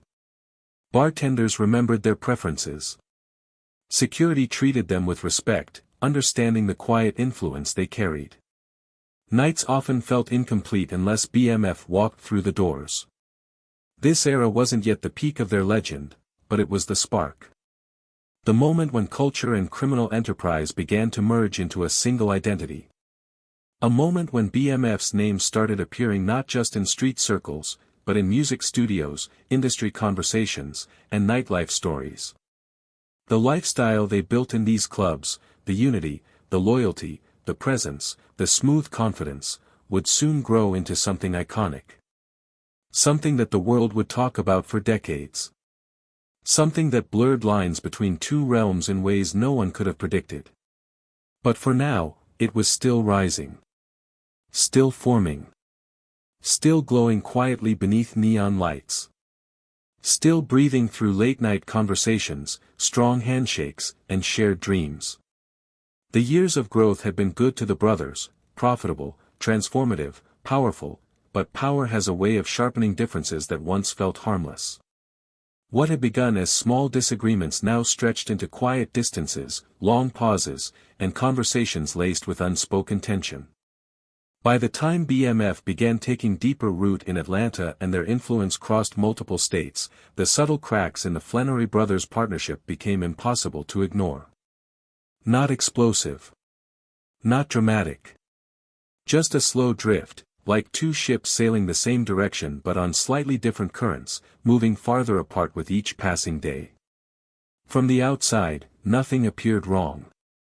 People saw them as a united force. They were still respected. Still successful. Still in control. But inside their circle, inside the late-night phone calls, behind closed doors, in the spaces where only brothers could speak freely, things had begun to shift. It began with differences in vision. Meech's world was expanding socially and culturally at a speed no one, especially Terry, had predicted. Hip-hop artists were calling. Promoters were inviting. Nightclubs were lighting up when he walked in.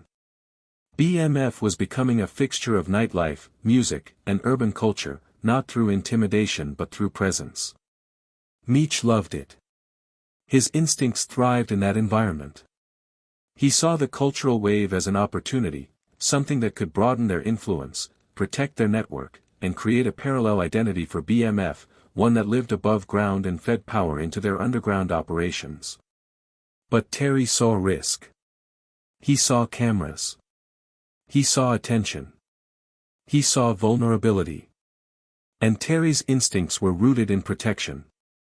His mind was always calculating the risks, the numbers, the patterns that could lead to exposure. For years, their differences complemented each other perfectly.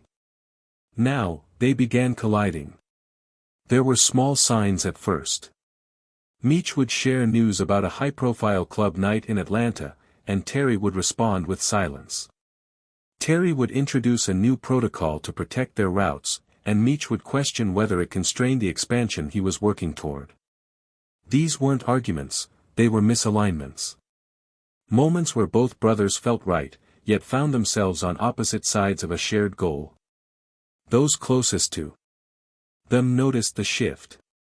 Not because the brothers fought openly, but because the tone between them dimmed. Conversations were shorter. Decisions took longer. Meetings ended with quiet tension rather than unified certainty. Loyal members of BMF found themselves subtly choosing sides, some drawn to Meech's energy, others to Terry's discipline. No one spoke it aloud, but everyone felt the divide forming like a thin fog settling over warm ground. The real turning point came when Terry moved to Los Angeles. At first, the move was purely strategic. L was an essential hub, a place where distribution routes, connections, and opportunities thrived. Terry's presence there strengthened their operational backbone and tightened the logistical networks that kept their empire moving smoothly. But the physical distance carried emotional weight. The more time he spent on the West Coast, the less he saw of Meech. Their calls became shorter, more businesslike. Their conversations became less about dreams and more about disagreements. Meech began building the Atlanta identity of BMF with a confidence that pulled him deeper into nightlife, culture, and music. Terry watched from afar, concerned that Atlanta was pulling the organization into visibility too quickly. He respected the connections Meech made, but he feared the spotlight that followed them. And in that fear, he sometimes mistook Meech's vision for recklessness. Meech, on the other hand, saw Terry's caution as limitation, an artificial ceiling placed on a sky full of opportunity.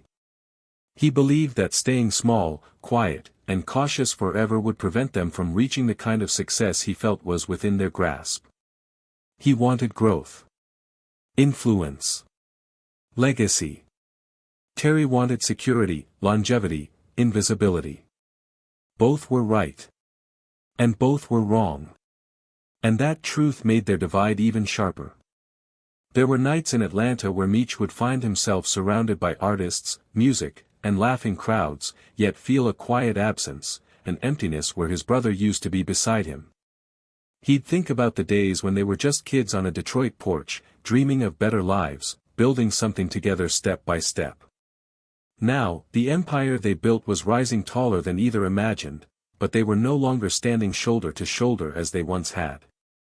On the West Coast, Terry had nights of his own, quiet nights spent reviewing numbers, analyzing risks, and feeling the weight of responsibility pressing against his chest.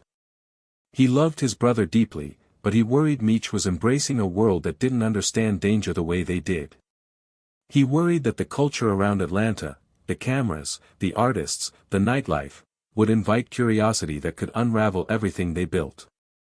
In those moments, he missed the simplicity of their earlier years, when decisions were easy because they shared the same instincts. When they reunited, sometimes for meetings, sometimes just to talk, the energy was different. Still respectful. Still loving. But heavier.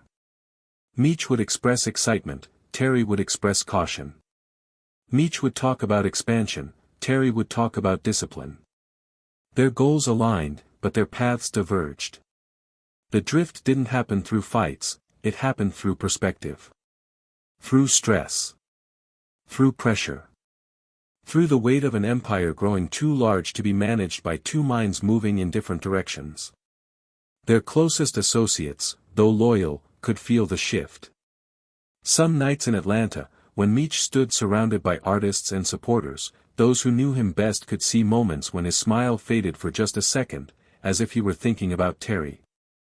And in L.A., those close to Terry saw the opposite, moments where he stared off between conversations, imagining the energy, noise, and culture consuming his brother thousands of miles away.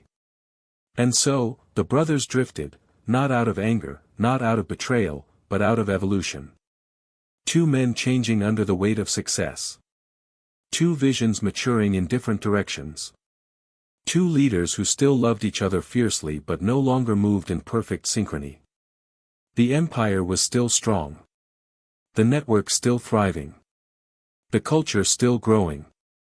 But the unity that once made Meech and Terry unstoppable was beginning to weaken, quietly, subtly, invisibly to everyone except those who knew them best.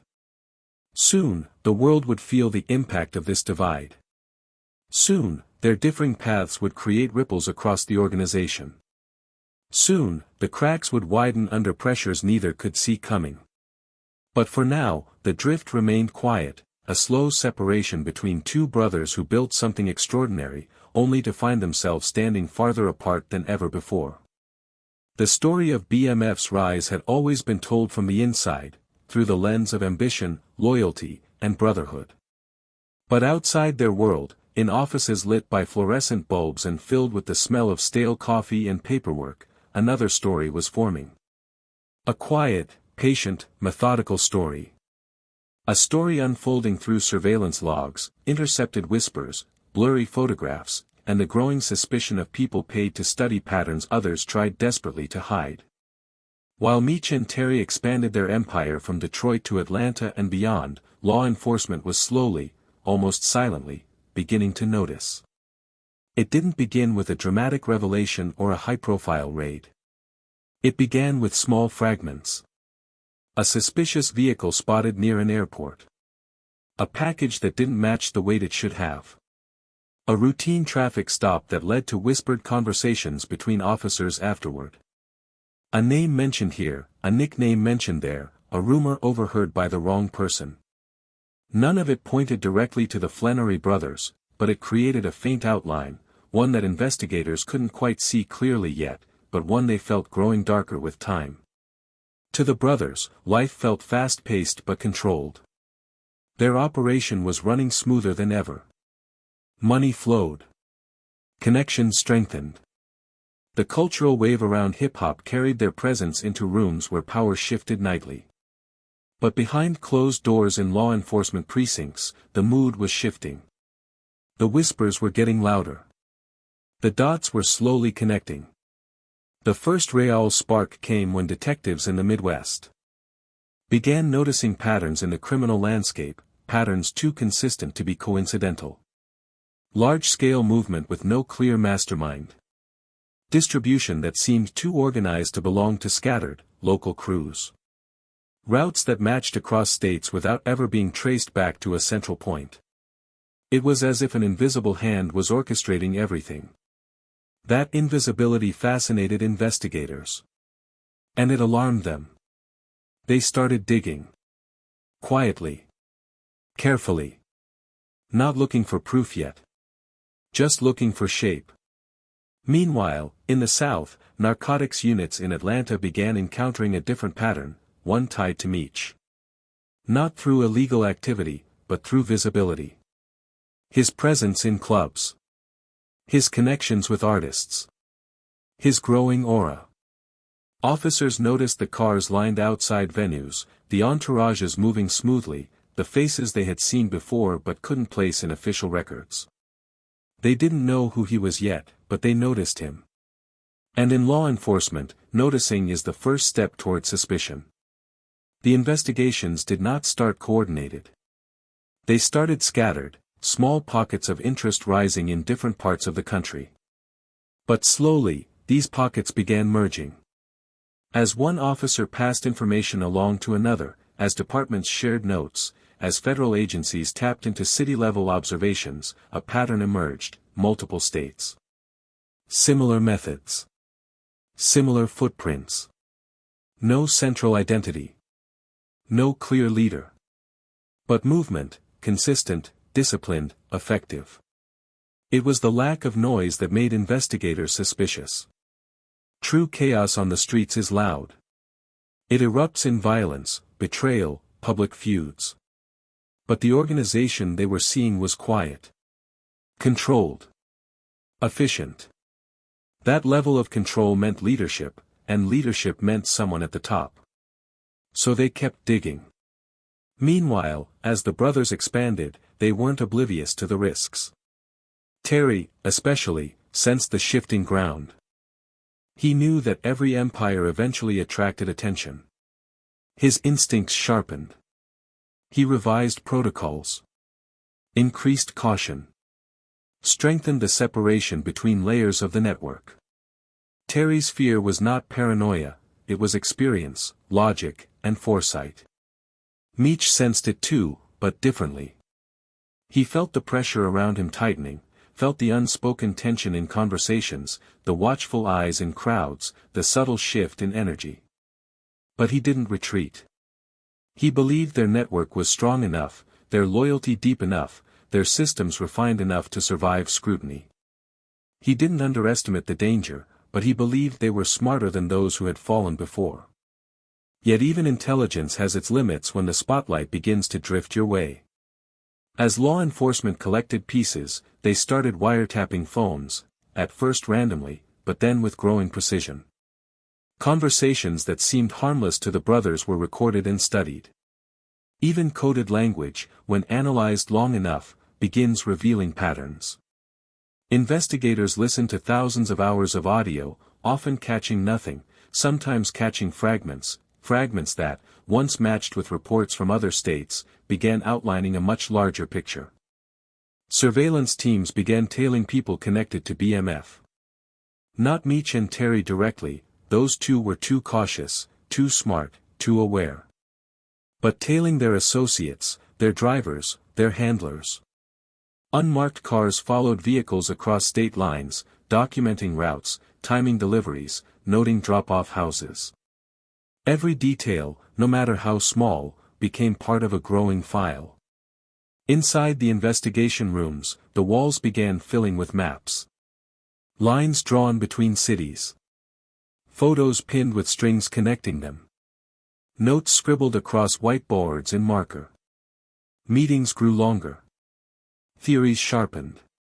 Agencies began coordinating, local police, DEA, federal task forces. They didn't know the full structure of BMF, but they knew enough to suspect that something massive was operating beneath the surface. Yet throughout all this, the brothers remained unaware of just how closely their world was being studied. They sensed pressure, yes. They felt it in the tension of the streets, in the changing tone of certain relationships, in the sudden caution of people who once moved freely. But they didn't realize how much information law enforcement had already gathered. They didn't see the surveillance vans parked blocks away. They didn't know their associates were being followed. They didn't hear the clicks of recording devices capturing conversations they thought were private.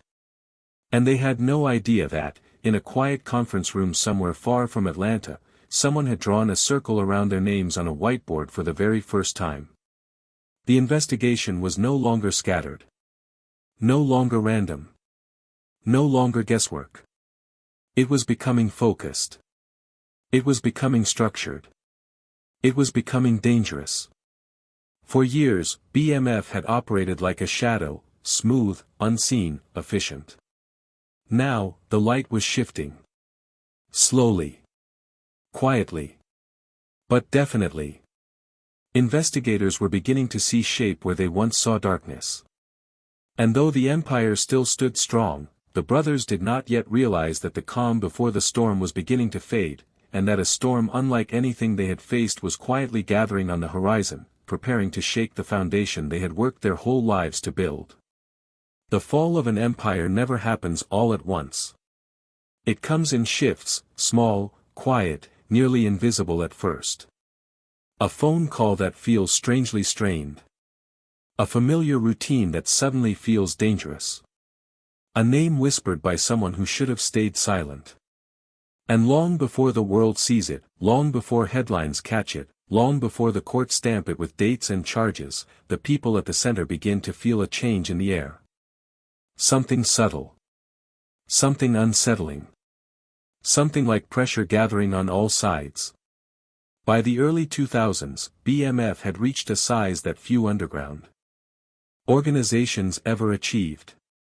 The machine the brothers built was still running, but it was running under weight of expansion, weight of visibility, weight of fame, and weight of the quiet investigation tightening around them.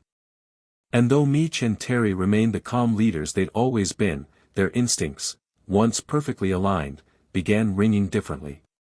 One sensed opportunity. The other sensed danger. Signs of trouble didn't begin with Meech or Terry. They began at the edges. Low-level associates started getting stopped more often. Traffic violations turned into long, probing interactions with officers who seemed to know too much. Airports and train stations where BMF had once moved silently now felt watched. Drivers who once traveled across states without incident found themselves tailed by unmarked cars.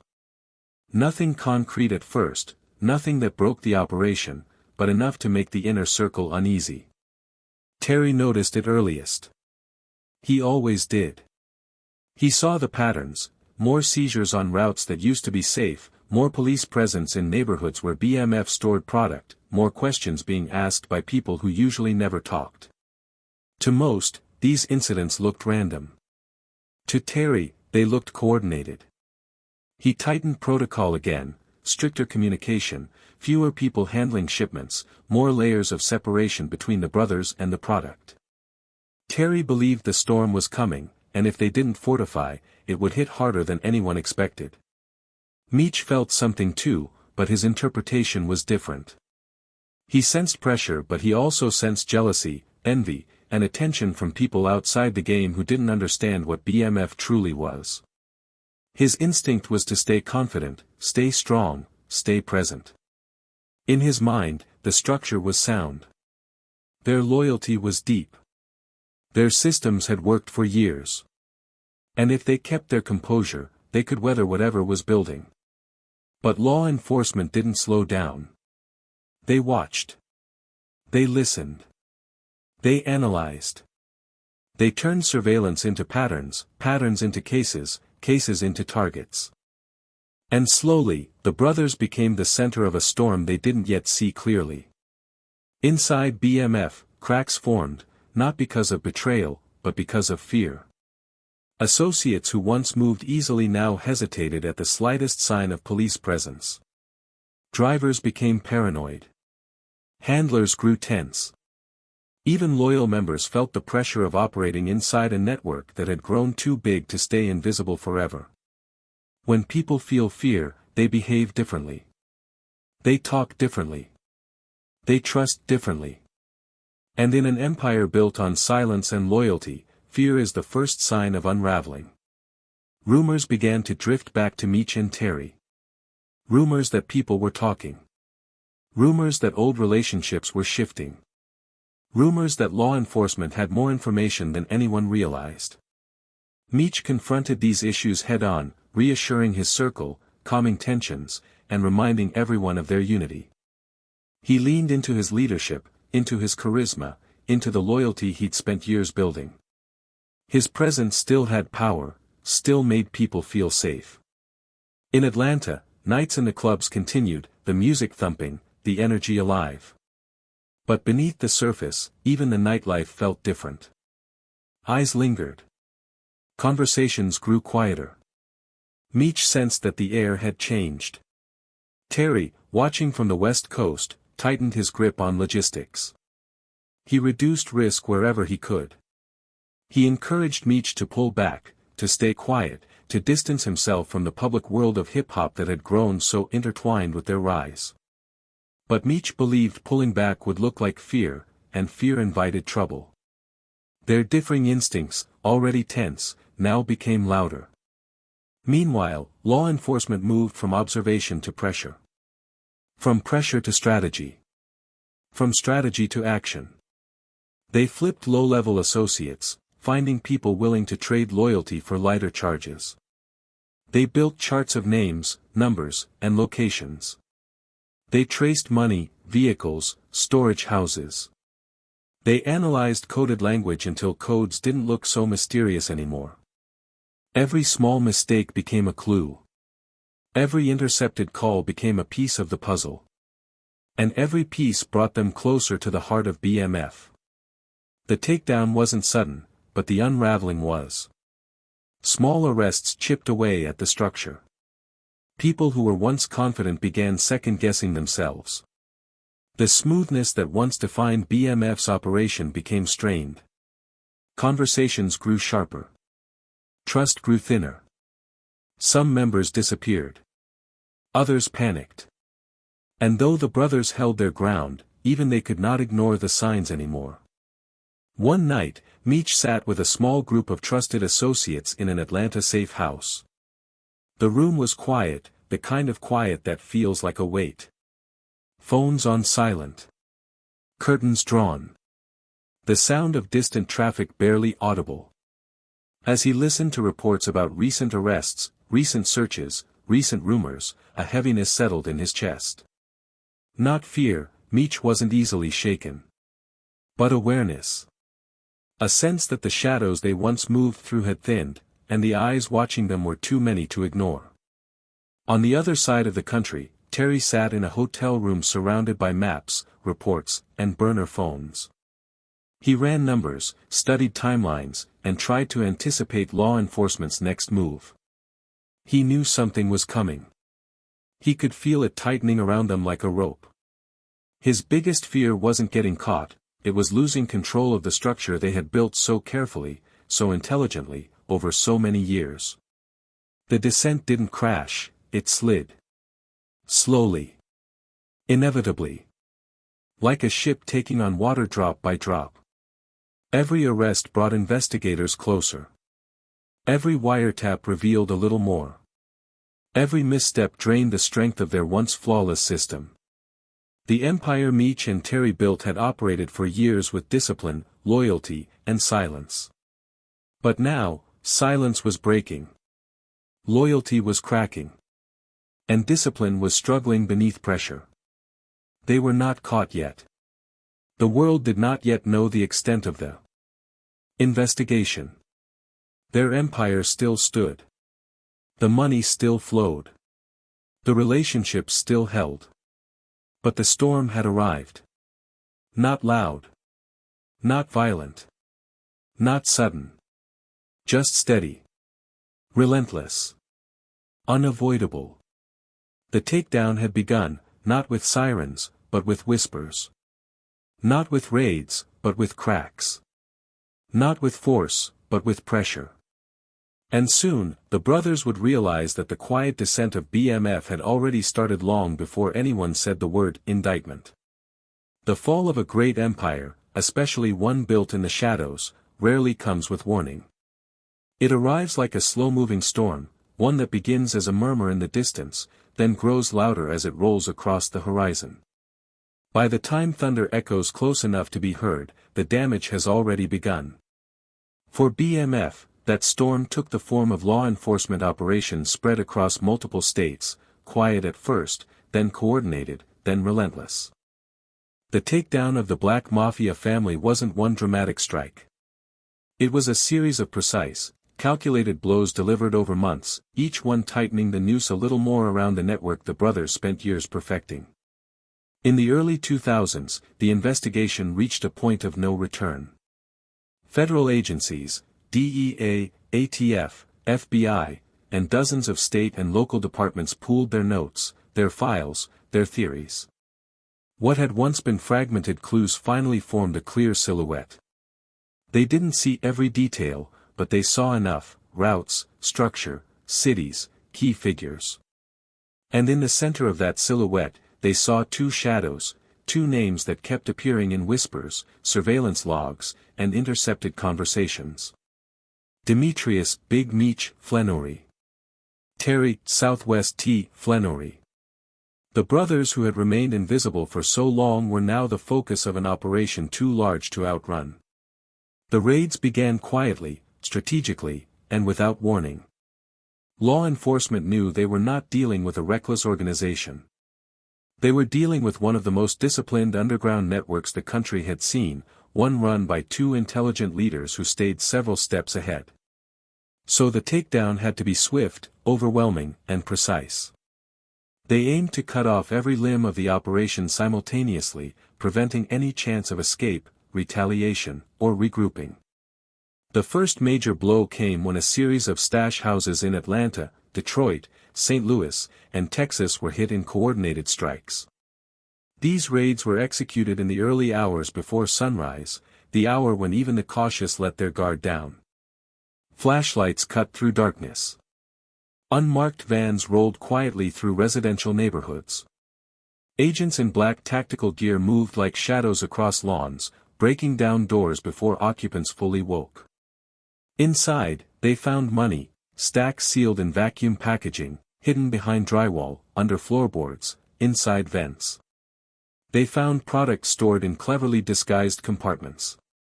They found records, receipts, ledgers, some coded, some confusing, some telling enough.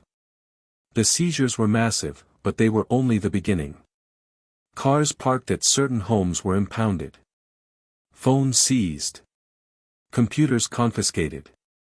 In some locations, officers found weapons, most rarely used, but enough to add weight to the charges. The goal wasn't violence. It was disruption. Law enforcement aimed to shatter the rhythm of BMF's operations, to break its flow, to make communication difficult and trust even more fragile. In the hours following the raids, phones across the organization lit up. Missed calls. Voicemail alerts. Rushed whispers. Some members fled, convinced the walls were closing in. Others panicked, making mistakes that investigators later used as evidence. A few tried to contact the brothers directly, but both Meech and Terry had already sensed the shift. Not the details, not the full scale, but the energy. The feeling that something monumental was happening behind the scenes. In Los Angeles, Terry woke to multiple calls, each voice more shaken than the last. He listened in silence, jaw clenched, mind racing through every safety protocol, every vulnerability he had once mapped out. His instincts, which had warned him for months, now screamed with clarity. This wasn't pressure. This wasn't rumor. This was collapse beginning. Meanwhile in Atlanta, Meech received his own flood of messages. His morning, usually calm and measured, now pulsed with uncertainty. People were asking where he wanted them to meet. What he wanted them to do. Whether they should leave the city. Whether the organization should pause operations. Meech answered with the same calm he was known for, but inside, something heavy settled in his chest. He felt the storm. He felt the shift. And he knew things would never be the same. Across the country, more raids continued, some hours apart, some days. Houses, apartments, rental properties, storage units. Officers moved city to city, carving out pieces of the organization with each operation. Large sums of cash were found frozen in hidden safes. Vehicles modified with custom compartments were seized and displayed in evidence facilities. Associates across multiple states were arrested, questioned, and, in some cases, flipped into cooperating witnesses. Investigators also tracked financial trails. They followed money, bundles of it shipped discreetly, transferred quietly, stored carefully. What they couldn't see in the streets, they saw in bank activity. What they couldn't hear in conversations, they learned from those facing charges. Meech and Terry's code of silence had protected BMF for years, but the size of the organization made it impossible for everyone to remain loyal under pressure. Some members panicked. Some saw opportunities to reduce sentences. Some spoke out of fear. And law enforcement listened to every word. The biggest turning point came when agents raided one of BMF's Atlanta properties, a mansion often used for gatherings, meetings, and celebrations. Inside, they found photographs, images of Meech with artists, with associates, with people law enforcement had never connected to BMF. They found small notes, invitations, documents, nothing individually incriminating, but together they painted a picture of connections, influence, and lifestyle. They also found coded references to transactions investigators had been tracking for years. That mansion raid became one of the key threads that tied the Atlanta lifestyle directly to the larger operation. As raids continued, tension inside BMF reached a boiling point. Not anger, fear. Not betrayal, confusion. Not violence, uncertainty. The structure Terry designed began to fracture under the strain of surveillance and arrests. Routes dried up. Contacts overseas became cautious. Drivers became scarce. Managers struggled to keep communication flowing. People who had once been confident now hesitated. Less movement meant less money, and less money meant less influence. The network that once moved like a smooth, silent machine now sputtered under pressure. Meech tried to maintain unity, calling meetings, calming nerves, keeping morale steady. But even his presence, the same presence that once strengthened rooms, now carried the weight of impending collapse. Some looked to him for answers, others privately feared they'd be caught in the crossfire of a federal takedown. Terry withdrew further into strategic silence, focusing on protecting the remnants of their operation, trying to plug holes in a ship that felt increasingly doomed. His disagreements with Meech deepened. He believed visibility had accelerated their fall. Meech believed distance and hesitation had weakened their structure. Neither brother blamed the other aloud, but both felt the sting of their diverging paths. And all the while, the federal case grew thicker, heavier, more complete. By the time a multi-agency task force finalized its indictment drafts, the brothers scarcely recognized the calm life they once lived. The storm was here, fully formed, surrounding them on all sides. The evening before the final raids, law enforcement teams stood in briefing rooms across multiple states, studying maps, photos, blueprints. The atmosphere was tense, years of investigation boiled down to a single coordinated strike. The operation was massive, involving hundreds of officers. Their goal, capture the leadership and dismantle the entire empire in one sweep. Before sunrise, they moved. Doors splintered. Lights flashed. Commands shouted. Vehicles swarmed. Chaos erupted. And for the first time in years, Meech and Terry stood at the center of a storm they could no longer control. The era of the Black Mafia family, its rise, its reach, its influence, was ending. Not with betrayal. Not with violence. But with federal badges reflecting blue lights against early morning darkness. The courtroom is one of the quietest places a man can face the loudest truths about his life. It's a place where time seems to slow down, where every sound, from a shuffling paper to a clearing throat, echoes with a weight that feels heavier than the walls themselves. And for Meech and Terry, the courtroom became the stage where years of decisions, sacrifices, brotherhood, ambition, and shadows finally converged into the brightest light they had ever stood under. Not the light of clubs. Not the glow of respect. Not the warmth of loyalty. But the cold, unblinking light of the law. After the raids, after the arrests, after the storm that had swept through BMF's empire, the legal process began like a long exhale. Quiet, slow, inevitable. The indictments were thick, hundreds of pages detailing surveillance logs, intercepted calls, seized assets, witness testimonies, financial trails, and connections across multiple states. It wasn't a single case, it was a mosaic of years of investigation squeezed into legal language. A language that never captured the complexities of their rise, but captured enough to bind their future. The Flenory brothers had always been measured men. But now, standing on the edge of the legal battlefield, their composure was tested in ways no street threat had ever challenged them. Lawyers shuffled in and out of rooms, speaking in low tones, preparing stacks of documents, examining every detail of the government's case. Meech and Terry remained calm, not because they underestimated the situation, but because they had always believed in facing problems head-on. They listened. They asked questions. They analyzed. The same instinctive intelligence that built their empire now guided them through the labyrinth of the law. The pre-trial hearings were long, tense, filled with technical arguments. Prosecutors laid out their narrative, a sophisticated, multi-state criminal enterprise led by two brothers who built an empire hidden beneath luxury and influence. They spoke with certainty, with confidence, with rehearsed authority.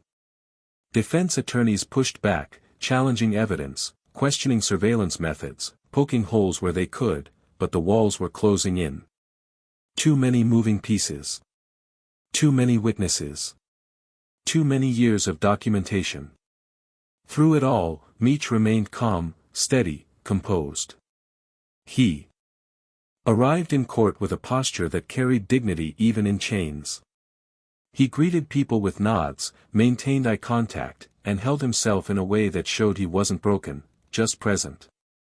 Observing. Absorbing. Accepting. There was a quiet strength in him that even the prosecution noticed. Terry, on the other hand, moved with a quieter intensity. His eyes studied everything, papers, arguments, expressions, inconsistencies. He asked his attorneys detailed questions, diving into the strategy the same way he once dove into logistics. He wasn't loud, but his silence felt heavy, focused, analytical. He was thinking 3 steps ahead even now, even here. But no amount of intelligence could erase the weight of the evidence. No amount of loyalty could erase the testimony of those who talked. No amount of discipline could erase the paper trails uncovered by investigators. In the courtroom, ambition and reality met for the first time, and reality had the advantage.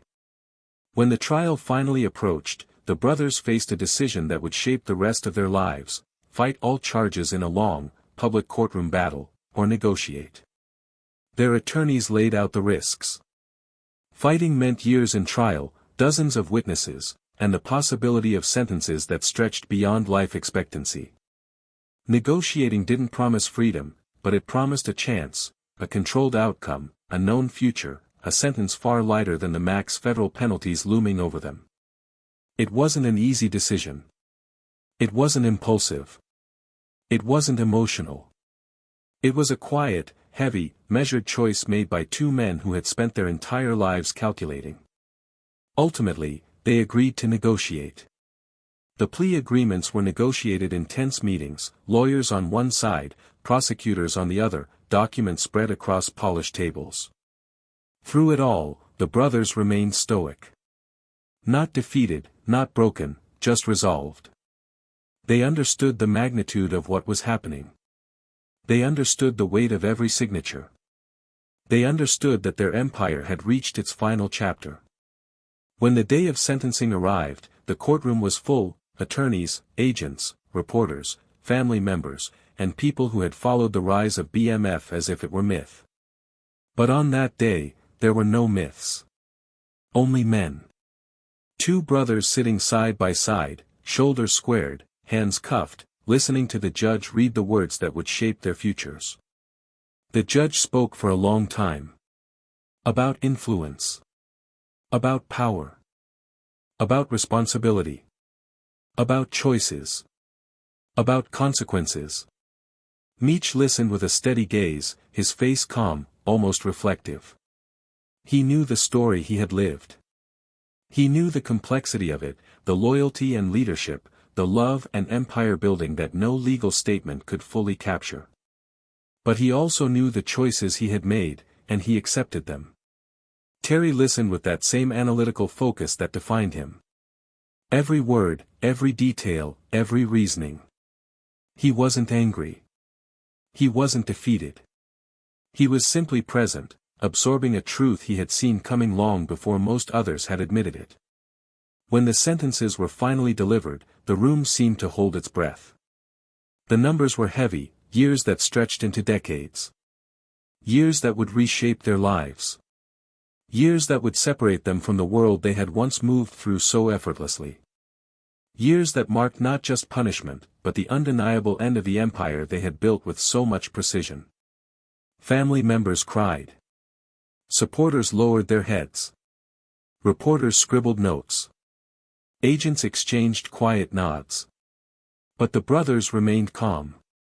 Meech turned slightly, offering a small, reassuring glance to someone in the back of the courtroom, a gesture that showed his strength remained unbroken.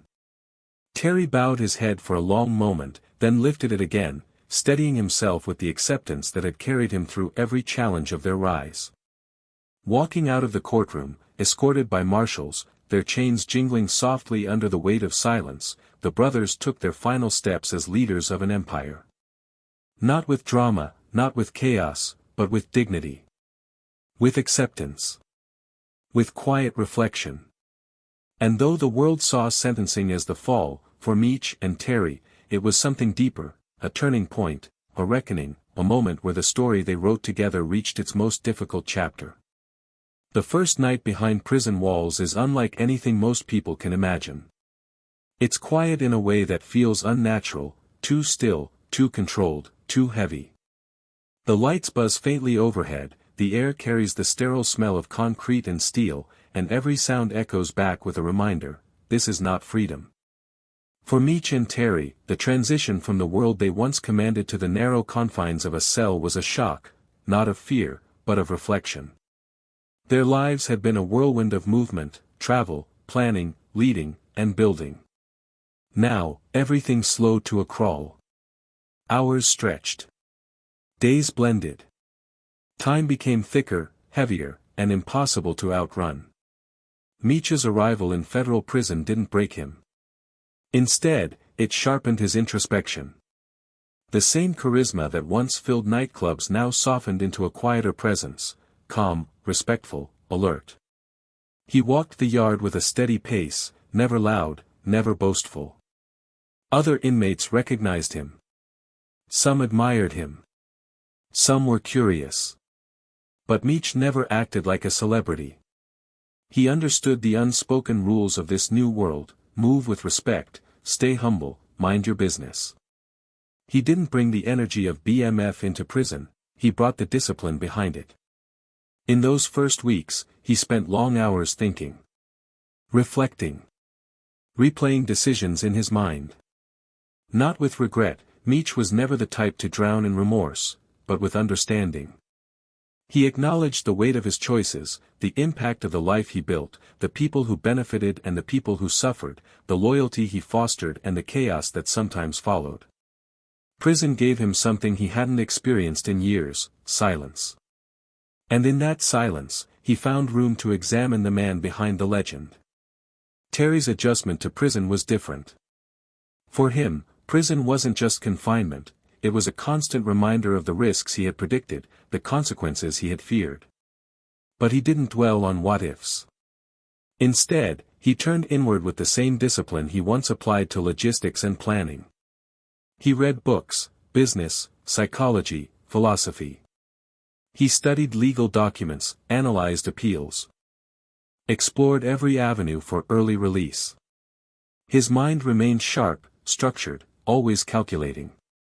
If Meech embraced reflection, Terry embraced reinvention. Yet even in separate facilities, the brothers shared something unspoken, a quiet resilience. The bond that once built an empire now supported them through the solitude of incarceration. They wrote letters.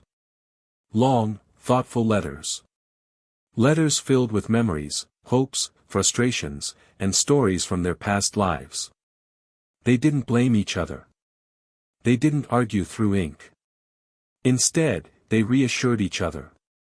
They remembered the porch in Detroit where their dreams began. They remembered their mother's prayers, their father's teachings, the childhood moments that shaped them long before money or influence came into their lives. Those letters became a lifeline. A connection to their shared identity. A reminder that prison could take their freedom, but it couldn't take their brotherhood. As the months turned into years, both men settled into rhythms that kept them anchored. Meech became known for his positivity. He encouraged younger inmates, listened to their frustrations, offered advice drawn from a life lived at extremes. He maintained his physical health, his mental strength, and his sense of calm. He found ways to uplift others, even from behind bars. He wrote messages to supporters, expressing gratitude and urging them toward unity and ambition, not the criminal kind, but the personal kind. Terry immersed himself in self-improvement. He stayed focused on family, especially his children. Every visiting day, every phone call, every letter strengthened his determination to come home and rebuild a life rooted in stability. His analytical mind, once dedicated to the operations of BMF, now turned toward growth, fatherhood, and introspection. He understood that his second chance, whenever it came, needed to be meaningful. Life inside wasn't easy. There were nights when Meech lay awake, staring at the ceiling, feeling the weight of time pressing against him. There were mornings when Terry sat on the edge of his bunk, quietly absorbing the reality that years still remained ahead. But both men refused to let prison define them. They let it refine them. In the outside world, their names continued to echo through hip-hop and street culture. Songs referenced them. Interviews mentioned them. Documentaries speculated about them. But behind bars, none of that noise mattered. What mattered was perspective. Growth. Understanding. Acceptance. Every so often, Meech would sit at the small metal desk in his cell, look out the narrow window at a sky he couldn't walk under, and think about how life had unfolded. Not with bitterness. Not with regret. With a strange sense of peace. He knew the empire they built had consequences, but he also knew the intentions that fueled it: family, survival, ambition, loyalty. He held on to those truths. Terry did the same in his own way. He thought about the late nights spent strategizing, the routes he perfected, the countless decisions that shaped the operation's success. And he thought about his family, their faces, their future, their hopes. Those thoughts became his compass. His source of strength. There were moments when each brother wondered about the other. What was Meech doing right now? What was Terry thinking about today? Were they both holding up? Were they both finding ways to keep moving? Even without speaking daily, their bond remained like an invisible thread, strong, unbreakable, alive. Over time, prison changed them. Not into bitter men. Not into defeated men. But into wiser men. Meech learned patience. Terry learned acceptance. Both learned clarity. And in their separate cells, each brother carried the same quiet truth: the empire had ended, but their story hadn't. There would come a time when the world would look back, not just on what they built, but on who they became. And in that time, their reflections would matter more than their rise or their fall. Hip-hop has always been shaped by real stories, stories of struggle, ambition, loss, triumph, and the raw realities of urban life. When the world began to understand the scale of BMF's rise and fall, Meech and Terry's names didn't fade into silence. Instead, they began echoing through speakers, studio booths, interviews, mixtapes, and late-night conversations within the culture. Their story, complex, layered, legendary, found a permanent place in hip-hop's bloodstream. It wasn't because artists glorified crime. It wasn't because the streets romanticized danger. It was because the Flenory brothers represented something deeper: loyalty, brotherhood, vision, and the kind of ambition that reshaped the environments around them. Long before most people knew their story, artists across the country already spoke their names quietly, respectfully. Meech became shorthand for leadership, someone who brought people together, someone who stood tall in chaotic rooms, someone who commanded respect with calm energy. Southwest T became a symbol of structure and precision, someone who built quietly, thought deeply, and moved with discipline. The brothers represented two sides of the same coin, and hip-hop felt that duality. One of the earliest artists to speak about Meech's energy was young Jeezy. Long before the world connected the dots between BMF and rising Southern rap, Jeezy felt drawn to Meech's presence. It wasn't about criminal activity, it was about authenticity. Meech supported artists without expecting anything in return. He provided studios, encouragement, connections, and space for creativity to flourish. Jeezy wasn't the only one who recognized this energy. Many upcoming artists in Atlanta gravitated toward Meech because he embodied the confidence and loyalty they were searching for in an industry often filled with distrust. In a world where fame could feel isolating, Meech created a sense of family. Artists felt safe around him. Inspired by him. Motivated by him. And when someone inspires you in that way, their name naturally finds its way into your lyrics, your stories, your legacy. As the years passed, and as BMF's story became more publicly known, the references grew louder and more frequent. Rick Ross famously named a track, "Blowin' Money Fast," in tribute to the movement Meech helped build, a song that wasn't about glorification but about the cultural impact BMF had on an entire generation. Ross understood the symbolism. BMF wasn't just a street organization, it was a cultural wave, a presence felt in studios, award shows, clubs, and the earliest days of Southern hip-hop dominance. Lyrics began weaving their names into the fabric of rap history: Big Meech, Larry Hoover, Rick Ross, Free Big Meech. Countless artists across mixtapes. Rappers weren't drawn to the criminal element, they were drawn to the story. The ambition. The unity. The legend. The rise. The fall. They saw in BMF a reflection of hip-hop's own journey, born in the margins, risen through discipline, shaped by environment, expanded through determination, and immortalized through narrative. And behind bars, Meech heard these references. He didn't brag about them. He didn't take them as ego boosts. He took them as reminders, that the world had not forgotten him, that the culture he supported still held him in respect, that his name lived in music for reasons far beyond crime. Terry, too, became part of hip-hop's quiet conversations. While Meech embodied the social energy of BMF, Terry represented its mind, the architect, the strategist. Artists who learned the deeper story recognized and respected his role.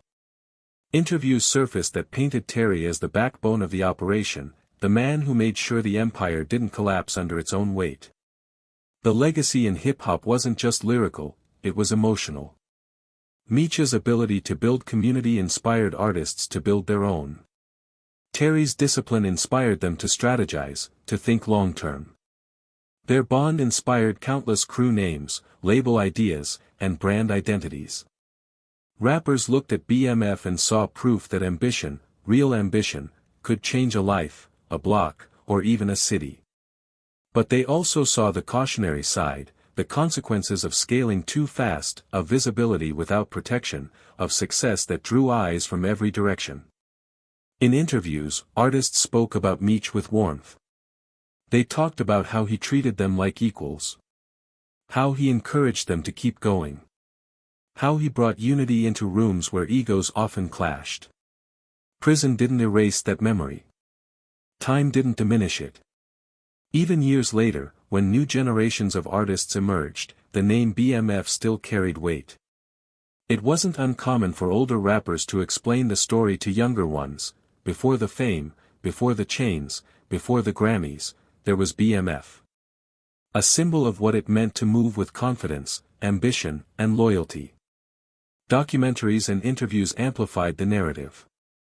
Podcasts covered their rise. Blogs examined their impact. Fans debated their legacy. And through it all, hip-hop preserved their name, not as myth, but as memory. Not as idols, but as lessons. Not as villains, but as complex men shaped by environment, choices, and destiny. Behind prison walls, Meech embraced this cultural legacy with humility. He encouraged younger artists to avoid the path that led him there. He wrote messages reminding fans to build legally, to stay focused, to grow without falling into traps. Terry did the same, focusing on family and future generations. He wanted his children, and the youth watching him, to learn from his life, not repeat it. Their influence in hip-hop became bigger than the organization they founded. It became a story about ambition, brotherhood, success, mistakes, reflection, legacy. A story that hip-hop absorbed because it felt real, and hip-hop has always honored the real. BMF became more than a name. It became a chapter in rap history. A symbol. A cautionary tale. A cultural mark that time couldn't erase. And through songs, interviews, documentaries, and conversations whispered late at night in studios across America, the legacy of the Flenory brothers lived on, long after the streets grew quiet, long after the clubs dimmed, long after the empire faded into memory. The world outside kept moving long after the gates closed behind Meech and Terry. Cities evolved. The music scene transformed. New artists emerged. Old clubs shut down. Neighborhoods changed. But even as the world moved forward, the story of the Black Mafia family refused to fade into silence. Instead, it shifted, slowly, quietly, into something different. Something softer, something more reflective, something shaped not by rumors on the streets but by storytellers, filmmakers, journalists, and fans trying to understand the men behind the myth. This was the era when BMF left the shadows and stepped into the realm of modern storytelling. It didn't happen all at once. At first, it was just whispers, blog articles, street DVDs, small YouTube interviews.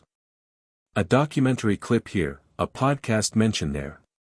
People pieced together what they could, often from fragments of information or from former associates whose memories were shaped by time and distance. Much of it was exaggerated. Some of it was inaccurate. But all of it pointed toward one truth: the world wanted to understand how two brothers rose so high, how they built so big, how they lived in a world so hidden yet so influential. The early documentaries were gritty, low-budget, stitched together with grainy footage and fast-talking narrators. They focused mostly on the rise and fall, the cars, the clubs, the empire, the takedown. They painted broad strokes, often missing the subtle details that made Meech and Terry who they were: the childhood roots, the intelligence behind their structure, the discipline behind their moves, the humanity behind their decisions. But even these early retellings ignited curiosity. Over time, the story grew larger. Journalists began digging deeper. Writers who specialized in true crime became fascinated with the complexity of the brothers' journey. They explored not just the mechanics of the operation, but the psychology behind it, the relationship between Meech and Terry, the loyalty they inspired, the cultural impact they had. Articles began appearing in major publications. Long-form interviews aired on television. Books were written that attempted to unpack the entirety of their story in ways previous narratives had not. But the most transformative moment came when Hollywood took notice. Executives, producers, and directors understood what hip-hop had already known for years: the story of BMF wasn't just a crime tale, it was an American epic. It had everything a powerful narrative required: humble beginnings, brotherhood, ambition, conflict, rise, fall, and lasting legacy. The brothers' journey mirrored classic stories of empires rising and collapsing, of family bonds tested by money and power, of men shaped by environment and destiny. It was a story people would watch, analyze, and debate. Eventually, the concept for a dramatized series emerged, one that would reshape BMF's place in cultural storytelling forever. The idea wasn't to sensationalize or glorify, but to show the human story behind the headlines. To explore the complexity of the brothers' relationship. To capture the era. The atmosphere. The feeling of Detroit streets in the 1980s. The excitement of Atlanta clubs in the early 2000s. The tension, the loyalty, the decisions that changed everything. This was the moment when Meech's name, already iconic in hip-hop, became even more widely recognized. When Terry's more quiet, behind-the-scenes role was finally acknowledged by the broader public. When their journey transformed from whispered street legend into televised history. But the dramatization of their story did more than entertain audiences, it reshaped their legacy. Viewers saw Meech not just as a charismatic leader, but as a young man shaped by family, environment, and ambition. They saw Terry not just as the strategic mind behind the scenes, but as a disciplined, thoughtful figure wrestling with the weight of responsibility. The series humanized them. Showed the difficult decisions. Showed the moments of doubt. Showed the consequences that rippled far beyond themselves. For many, it was the first time they saw past the myth. Behind bars, Meech followed the development of the series with a mix of pride and humility. He understood the impact it would have, not just on his name, but on the people watching. He hoped viewers would see the lessons as much as the lifestyle. The warnings as much as the excitement. The humanity as much as the empire. Terry, ever the thinker, saw the series as an opportunity for truth, a chance to correct narratives, highlight realities, and share a more accurate version of their history. He wanted the world to understand the discipline and structure behind their rise, but also the consequences behind their fall. And as the show grew in popularity, something else happened, something unexpected, something meaningful. A new generation began encountering the BMF story for the first time. Not through rumors. Not through music. Not through sensational headlines. But through dramatized storytelling crafted with care. They saw the family dynamics. They saw the sacrifices. They saw the emotional toll of decisions made when survival felt like the only option. They saw the brothers as human beings, not icons, not legends, not archetypes, but men shaped by circumstances, choices, and consequences. As modern storytellers continued unpacking the narrative, BMF shifted from being seen as a criminal organization to being understood as a complex chapter in American cultural history. A story about socio-economic struggle. About ambition born from scarcity. About brotherhood strained under pressure. About mistakes and responsibility. About legacy that outlived the empire itself. Podcasts analyzed their rise with nuance. YouTube channels broke down the historical context of Detroit's downturn. Hip-hop commentators explored the music era BMF helped influence. Fans created timelines, maps, theories, discussions. BMF had become more than a story. It had become a conversation. One that bridged generations, cultures, and communities. And in that transition, from shadow to story, from myth to memory, from rumor to retelling, a different kind of legacy emerged. A legacy not built on money or power, but on reflection, understanding, and narrative clarity. Meech and Terry's story had traveled far. From Detroit's cracked sidewalks to Atlanta's glowing nightlife, to federal courtrooms, to prison cells, to songs, to documentaries, to dramatized television, to the wider consciousness of culture. Their names were now studied, discussed, interpreted, not as warnings alone, not as glorification, but as a deeply human tale of rise, power, brotherhood, conflict, consequence, and legacy. And as the years continued, their story would inspire not just caution, but curiosity, reflection, and understanding. When Terry finally stepped out of the prison gates, the air tasted different, cleaner, softer, like the world had pressed a gentle hand on his shoulder. There were no crowds cheering, no flashy cameras, no giant celebrations. Just a few family members waiting with quiet tears and open arms.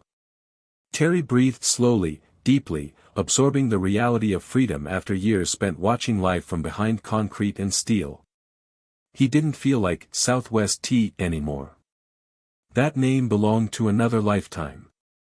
Today, he was simply a man trying to rebuild.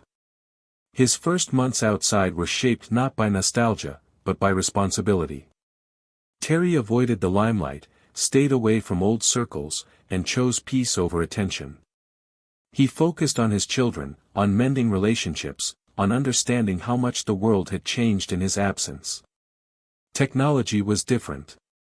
Streets looked unfamiliar. But the warmth of family felt the same, and that warmth became the anchor he needed. Meanwhile, Meech followed Terry's release from prison with both pride and longing. He wasn't jealous, he was grateful. Every letter he wrote carried the same message: keep going. Live your life. Don't wait for me. The bond they shared remained strong, even separated by walls and distance. Meech celebrated Terry's victories quietly, smiling at photos, saving every message, holding on to every moment of connection. Inside prison, Meech continued to evolve. He became a mentor to younger inmates, a calm presence who discouraged them from repeating the mistakes he made. He exercised daily, read constantly, reflected deeply. Nights were the hardest, when silence filled his cell and memories drifted in like shadows. But even then, he stayed grounded, hopeful, focused on becoming better. Terry, free but reflective, often thought of his brother when he sat in quiet moments, during long drives, family dinners, or simple evenings at home. There was joy in his new life, but also a quiet ache. The story they started together now lived in two timelines, one in freedom, one behind bars. Yet through letters, calls, and shared memories, their connection stayed alive, proof that brotherhood can survive distance, silence, and time. Legacy is not built in moments of glory. It's built in the echoes that remain long after the noise fades. For Meech and Terry, their legacy lives not in headlines or myths, but in the lessons people draw from their rise and fall. Their story, complex, flawed, human, continues to ripple through communities, music, storytelling, and cultural memory. Over time, their names shifted from being street legends to being subjects of documentaries, TV shows, podcasts, and deep analysis. Writers explored the conditions that gave birth to their ambition. Filmmakers examined the bond between two brothers who tried to lift themselves out of hardship. Historians used their story to discuss opportunity, environment, and survival in America's overlooked neighborhoods. Meech's legacy carries a strange duality. He is remembered for his charisma, generosity, leadership, and the unity he brought to people. Even from prison, he continues to guide others, encouraging young men to choose legal paths, avoid shortcuts, and understand consequences. His reflections turned him into a mentor whose voice is softer now, wiser, and rooted in truth rather than image. Terry's legacy, quieter but powerful, lives in transformation. He didn't try to rebuild BMF. He tried to rebuild himself. His focus on family, business, and personal growth showed a different path, one shaped by maturity, responsibility, and the desire for peace.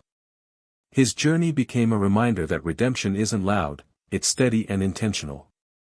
Together, the brothers' story has become a lesson told in classrooms, living rooms, barbershops, and studios. A lesson about ambition's potential, and its cost. About how far brotherhood can take you, and how pressure can strain it. About how choices shape destiny, but reflection shapes legacy. The BMF empire no longer exists. But the story remains. Alive in culture. Alive in music. Alive in the lives they touched. Their story endures not because it was perfect, but because it was real, human, raw, and unforgettable.